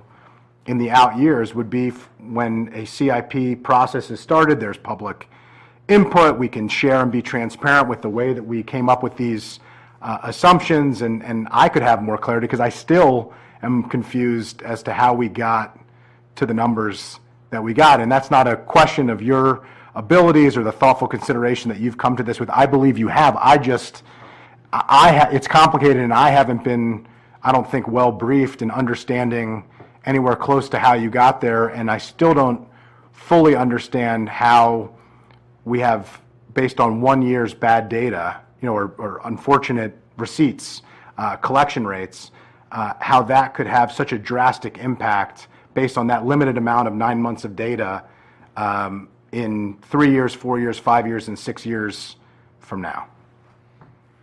And an additional point to that, too, is in terms of there's a distinct possibility that these totals can be higher in future years, but there isn't a model sophisticated enough to pinpoint with accuracy when that will occur. The same way you can't say when a recession will take place, we don't know when this pickup will occur given the limited pipeline data that we have. So we're trying to adhere to a conservative baseline whereby that is a sound estimate. I think I just want to respond briefly to Mr. Friedson, if I understand. So you're looking at the top line, the original estimate starting FY21 through 24, going from 36 million to 43 million in terms of revenues. That's what you're referring to. Yeah, my view is just based on the information that I have, based on the information that you've shared, I'm comfortable making changes to FY19 and... Microphone. Oh, sorry. What I was saying is, what I'm saying is I have no information that has been presented to me that I have any confidence on any material changes to FY21, 22, 23, or 24. I just don't think we know.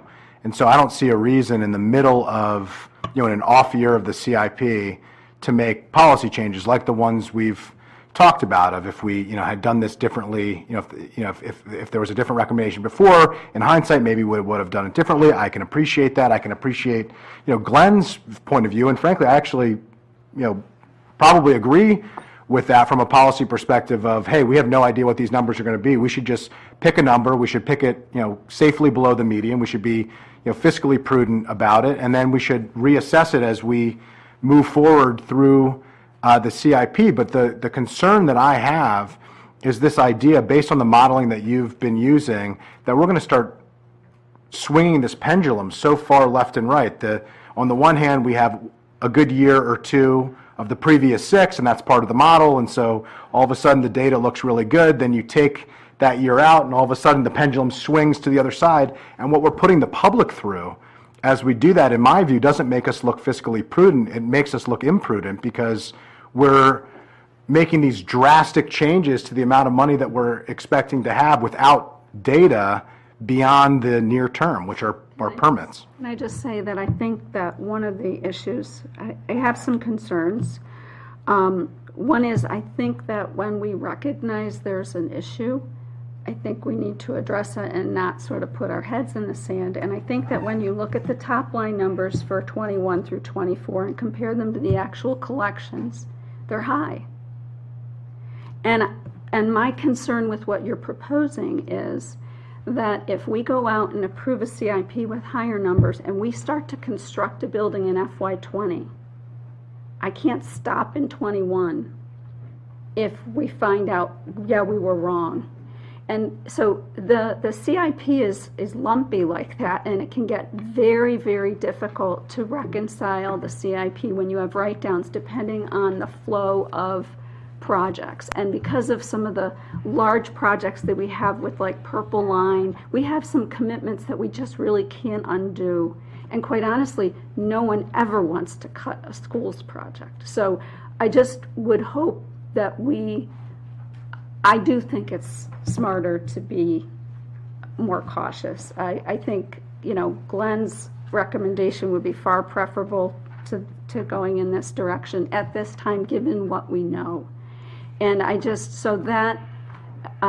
it's just hard to stop midway. Just quickly, did you think that the numbers were high when they were recommended as part of this process 9 months ago? We had a lot of questions about it a year ago, and we ended up deciding, okay, it looks all right. To be perfectly honest, when we saw the trough in 18, I thought, oh, it's just sort of the rebound on the prepayment. But I don't think that that's necessarily true. And I have different attitudes about it now, and I think to ignore that concerns me. I appreciate that. Was that shared with the council during the CIP process, that this might be a blip? I think we thought we were okay at the time. I mean, You said you had concerns. but then I felt that they were addressed. But You had now- some concerns, but then were able to. But now I'm another year later, and the revenues are still more in line with that, right? I have a little bit more data. We'll have even more data in April when we reconcile. I appreciate it. And I'll yield to my colleagues to see what they think. I'd be okay in the out years of being a little bit more conservative, but I think resetting the baseline, which is what you're doing, I mean, you basically take in a bad year and drastically reset the baseline by cutting it in half and then slowly saying that there's going to be no rebound. And based on the data that I see from FY13 to FY19, that's just not the way that the development cycle in the county has worked historically, and I don't think we have any real reason to make that type of justification. Now, again, in the future, if we decide to just pick a number and stick to it for a 6-year CIP and adjust it as we go through, I'd be okay with that. But to me, that sounds like a policy change, not being fiscally prudent, because this new year has demonstrated that we should have been more cautious last time we weren't, and now we all can recognize that in the interest of fiscal caution. But going from 40 to 25, 42 to 25, 44, 43, 44 to 25, I mean, those are huge, drastic cuts. And again, I just don't have any information that you provided besides the fact that, hey, we overshot it a little bit last time. Could I add? Okay, can we, right, so let me hear from Alex and Mr. Espinosa, and then Glenn, I really do want you to react to this. Just from my perspective, I think the real policy question, the policy challenge and dilemma is, what do we do with this very volatile source of revenue in the CIP that makes sense for everybody?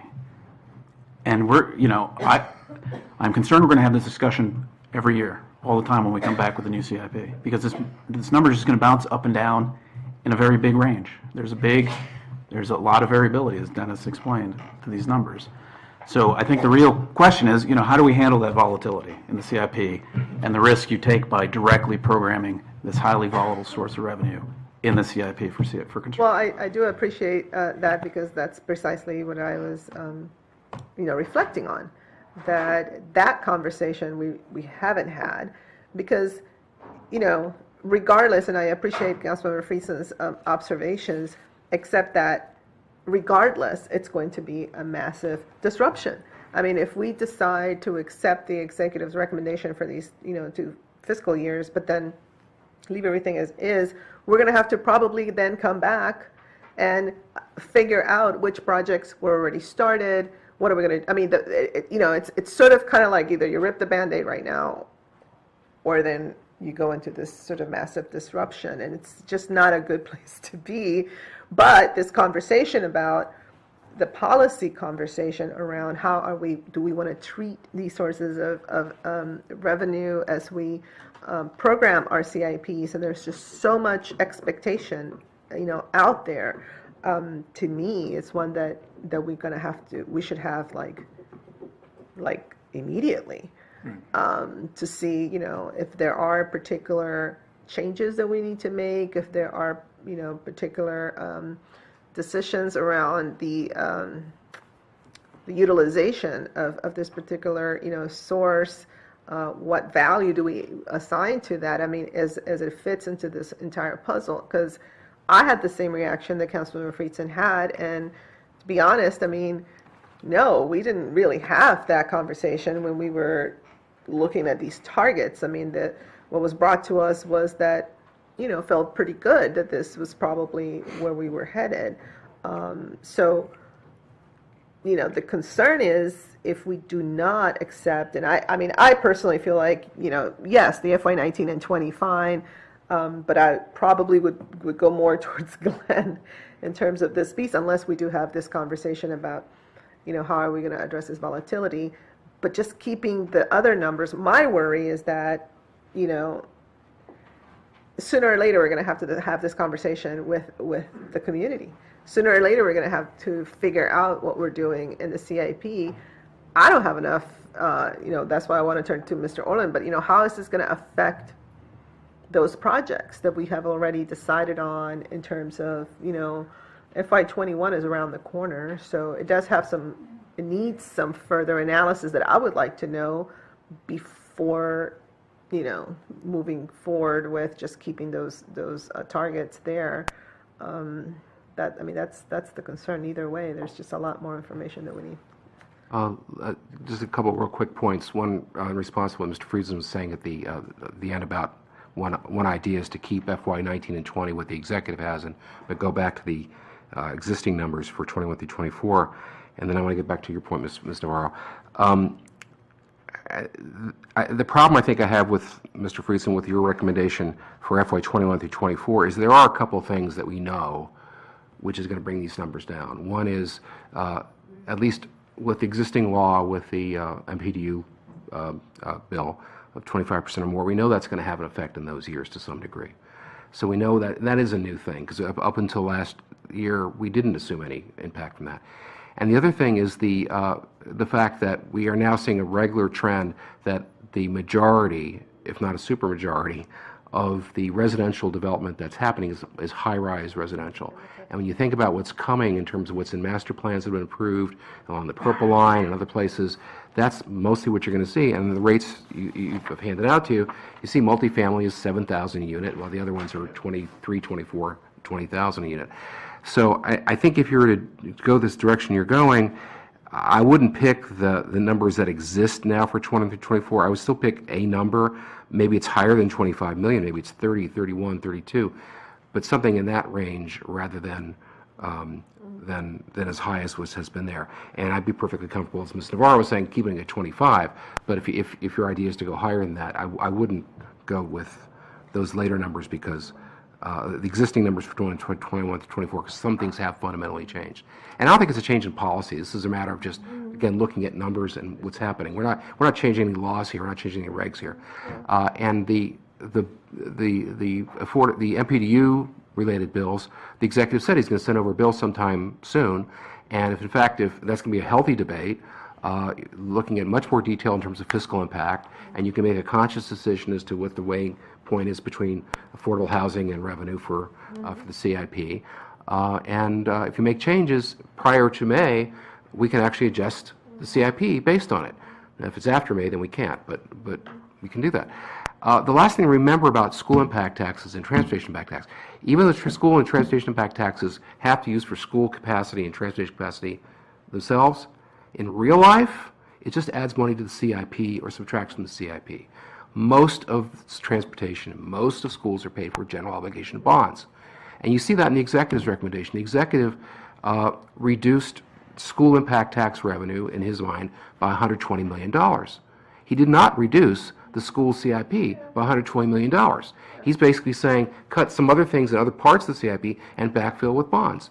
Just the same way, if you were to increase the school impact tax, not a lot of money necessarily is going to go to schools. But there are other projects outside schools that are, great interest. I'm just saying for people that it's out there in the community maybe think that, if you raise school impact taxes, all that money is going to go to schools. Not necessarily. It didn't in the opposite direction when the executive sent it over. It's basically, it funds in totality what you want to fund in the CIP. I understand, yep. Councilor McCann. Thank you very much. This has been an interesting conversation.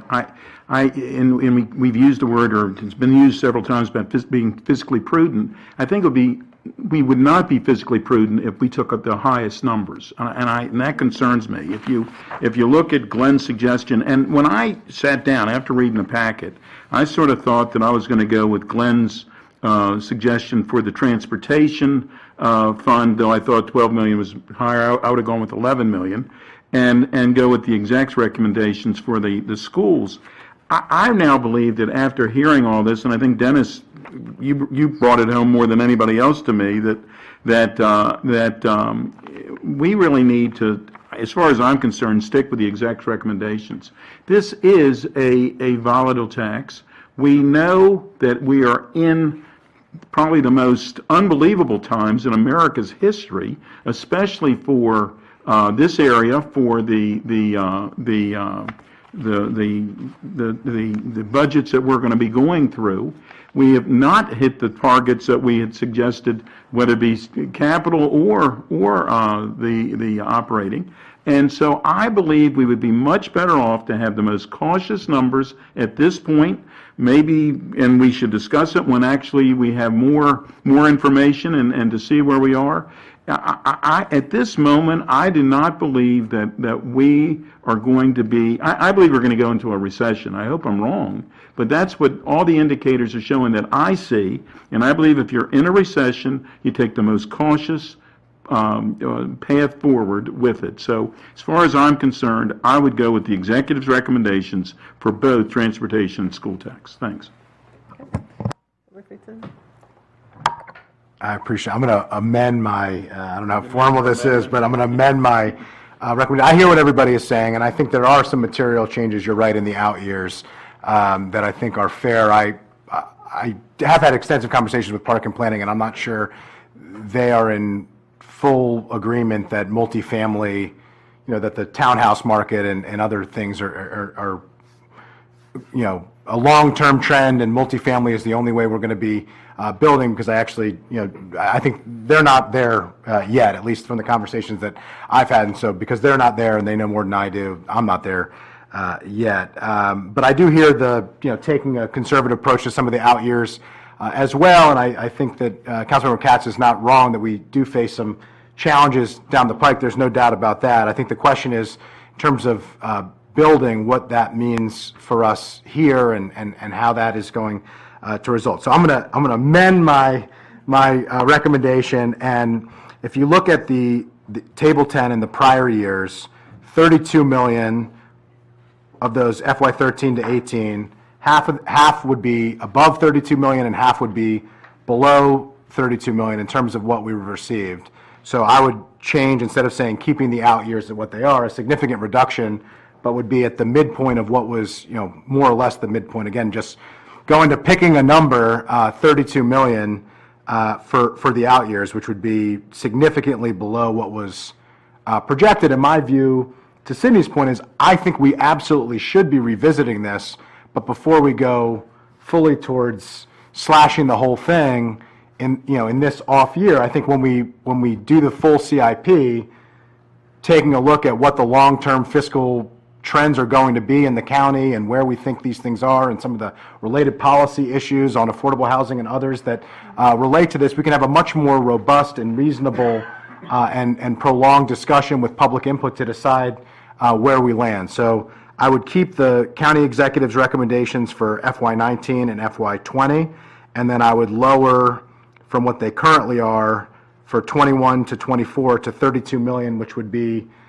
basically based on historical trends in the middle part of that. And in terms of the standard deviation from where we were, to where we're going, that would be between 25% to almost all of it, 11 out of the 12 million of the standard deviation from what was proposed just 9 months ago to what we have now. And I think going from the different parts of the standard deviation curve in terms of writing this down seems reasonable to me, based on the volatility that you described with the 12 million as the standard deviation for this type of revenue stream, which is when you're only talking about 40 million, 12 million is a substantial standard deviation. And I just will point out, if we look at the FY13 to 18, which are the numbers that we know, the recommendations from the county executive, in the executive branch, only 1 year would we be below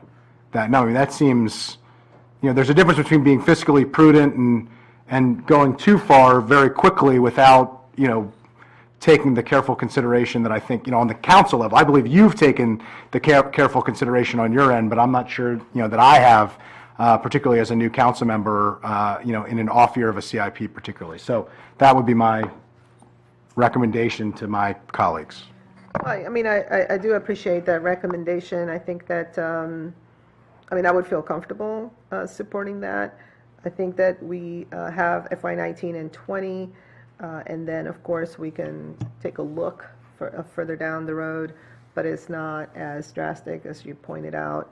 And again, this is all, as Dr. Orland said, it's kind of like picking a number. This seems to be right there in the middle, but we can definitely revisit that. So I would be supportive of that. Can I just point out one thing? I think, I'm just trying to look at the numbers the way you are, and when I double FY19, then I think when I look for the median, I think it's the 27.9 number, if I've done my numbers right, as opposed to the 32, if that's what you were attempting to do. Sorry, I'm just, the idea was, at least my assumption is, because we're in an off year of a CIP, that these are slightly below what we believed the median to be before, right? I mean, so we're treating the top line numbers of what the current assumptions are in the FY19 to 24 CIP as 100. But if I understand how this process works, I've been an observer and not a participant, and so this is new to me to be on this side of the dais. But that isn't at the highest point, at the peak. That is below it. Now the reality is, it's these numbers. I think were imprudent when they were approved last year. They were probably too generous. We saw development coming in at a high rate. I think everybody got excited. We were hopeful that would continue. I think we've realized, as we often do, that hope isn't a strategy, and we now are backing away from that. And I appreciate that. I think that what this is doing is taking the assumptions that have changed for this year and the next year, and then taking a more modest approach to what the reduction is, so we have more time to swallow it, understand it, to be as accountable and transparent as we possibly can as we review it. I just add some math. When you average FY13 through 18, you end up at just a hair under 32 million. Also, Mr. Friedson, your proposal would reduce from the currently assumed numbers, basically a write down of about 31%. The executives is a write down of 50%. Mine was a write down of 40%. So anyway, that just gives you an idea as to what the write down is for each different options. So I know Dennis has a technical item, but I guess the one thing I would really encourage us to think about, if this is a direction you're interested in going, I really think 21 should be more conservative. I mean, we are going to have things in the middle of construction, and we would have to cut level of effort projects and maybe consider schools depending on what happened. And that, it just makes me nervous, that's all. And I think an important point too, Mr. Friedson, is in terms of that 9 months of data, like that one additional year, this distribution, the curve where we're splitting it in the middle and sort of saying these are our most likely estimates, is holistically formulated using data going back through 2005. And that's been the case each year. So it is entirely within the realm of possibilities, and this is what's happened lately, where 9 additional months of permit data, of square footage data, can move that median that aggressively. So it's really, what type of conversations do you want to have going forward? They can be ones where, oh, hey, we have a little extra money, or we need to cut again. So, and by establishing that baseline and not knowing when that pickup will happen again, it frames that conversation. Would you consider giving some flexibility in FY21 as well? Back to Ms. Beck's observation. Well, I'm interested. Oops, sorry. I'm still figuring out the left and the right, wanting to speak and speaking. So bear with me. You're good. How about I actually think we're going down in FY20. So if we stay consistent for FY19 and FY20, so you'd be closer to 20. And then I think going down, I mean, I get your point of, yeah. It's dangerous. Yeah. So, I mean, would you be more comfortable with, I mean, again, this is like a very inexact science, 27 million. So if you go, keep your FY19, go to 20 million in FY20, and 27 million in FY '21, and then keep the 32 million for '22, '23, and '24, which we'll be revisiting once we have more data, another 9 months of data. I guess the one thing I would say too is. Can you use your microphone, Ms. Mary? I guess another thing I would say too is as we look at potential legislative changes, I think we have to be careful that I would be concerned about adding on to these numbers. I mean, these may be high to begin with, so. To which numbers? If we're proposing something higher, that's all. That what the executive proposed? Right, right. Particularly if it's, I mean, well, yeah. Councilmember Kent. I'm not going to repeat what I said, but I do agree with what Mary said, that I think the 32 number is way too high. I think that it would be wonderful if it happened. I don't know that it's going to happen. The count what the exec is suggesting, I mean, if you feel like after 21, if we stuck with the numbers from FY '21, and then after 21 would go up to Glenn's number of 25, which is still a cautious number at that point. I would stick with the exec's numbers, but if we were going to change, if we went up to the 25 at that point, it's obviously lower than the 32, it's lower than the 27 that was suggested, and it gives us some more flexibility than what the exec's numbers are. I could live with that, but otherwise, I would stick with the exec. If you can't do that, then I would stick with the exec's numbers. I'd be okay with, so if we go, the 19,604, which was the executive's recommendation, 20, I think should be 20, and then 25 and 21. So those would be, it would be. In FY '21, you would be 25? Yeah, I'm okay doing 25, and then 32 consistent, 22 through 24. Mary, that was, your concern was 21 though, right? It's my most desperate concern. Yeah, I think that we shouldn't do that, go to 25. I think we should stick with the 20 or whatever that number would work out. And then after 21, go to the 25. I just think it's too dangerous. I guess my concern here is, this is a bad year, there's no doubt about it, but we're at the low water mark, and so the idea is, your recommendation is basically saying we're going to stay consistent on the low water mark for 6 years. And the question is, do we stay, relatively consistent? I mean, we're talking about within $1 million, give or take. Do we stay consistent on that for one extra year, which I was willing to, say that makes sense to me. I get the idea of, skyrocketing out of that second tough year. I could see, but I guess I have 19,191 is, it's still well below, 19,191 will be below any year we've ever done between 13 and 18.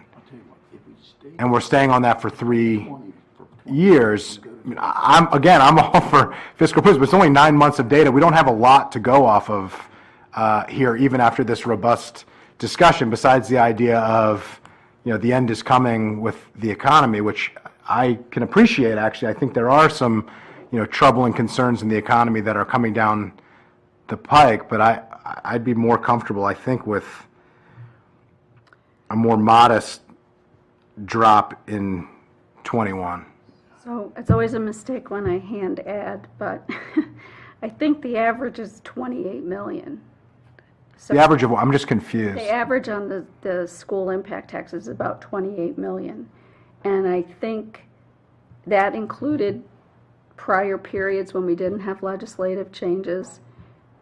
I don't think it would make sense to go above that in these later time periods, personally. And to the point, I think Ms. Navarro used the phrase, rip off the Band-Aid. I'm just confused. I mean, I guess what I just can't get over is what has I mean, I appreciate the fiscal prudence, but I don't understand, again, in the 9 months I get that you plug in the data and the data comes out, but, it just seems puzzling to me that it would be dangerous to do what I'm talking about, which is a significant reduction of what was proposed 9 months ago.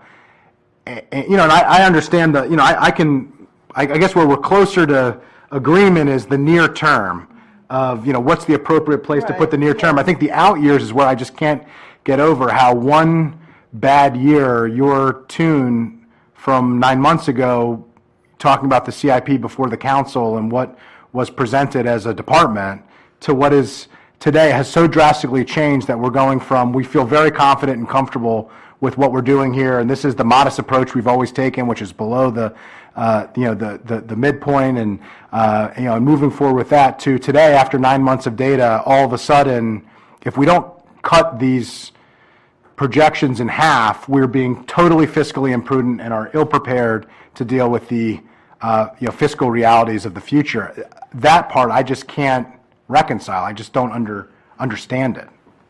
Yeah, I think what we're trying to explain is that, to the extent that this discussion is being driven by a prior baseline and sort of the change relative to that prior baseline, based on additional consideration of what we were taking into account when we developed that prior baseline, it's clear that the assumption, especially with respect to collection, rate of collection, what the activity is going to yield in terms of revenues, was just off base. It was off base. It weighted too heavily more recent experience.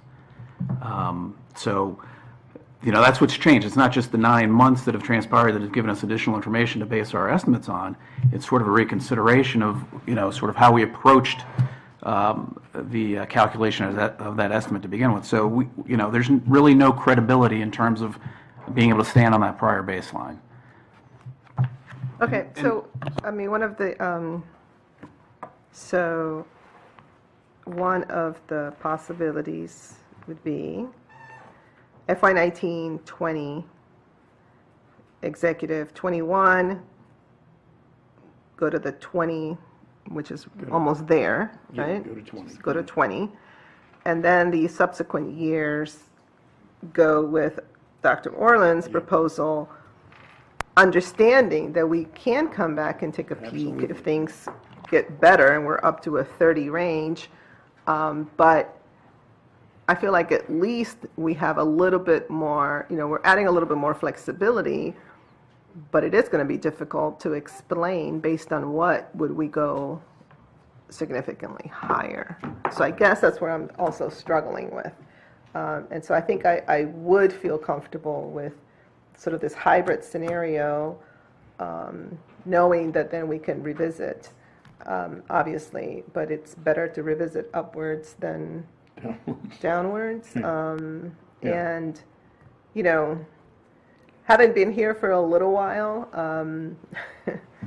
yes, there have been times when we had to take into consideration spending affordability guidelines, and we're, had to grapple with some indicators that were not that great, and we always tried to be fiscally conservative, and then voila, next year the executive came up with a much larger proposal for spending affordability guideline that was very difficult to understand. So this is this dance, and I guess it is a new administration, and so part of me is also wanting to make sure that we acknowledge in good faith that, we're not trying to position things one way or another, yet I think that, perhaps doing it in this way gives us a little bit more flexibility and an opportunity to hopefully see something, better coming down the pike. But I think the fact that, yes, the baseline that was utilized before was different, it is something to think about.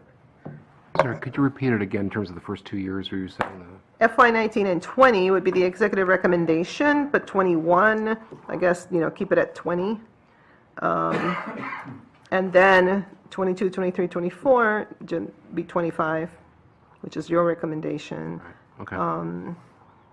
And I think that way, at least, I think we marry some of the hybrid. Concerns Yeah. that. I could live with that. How about you?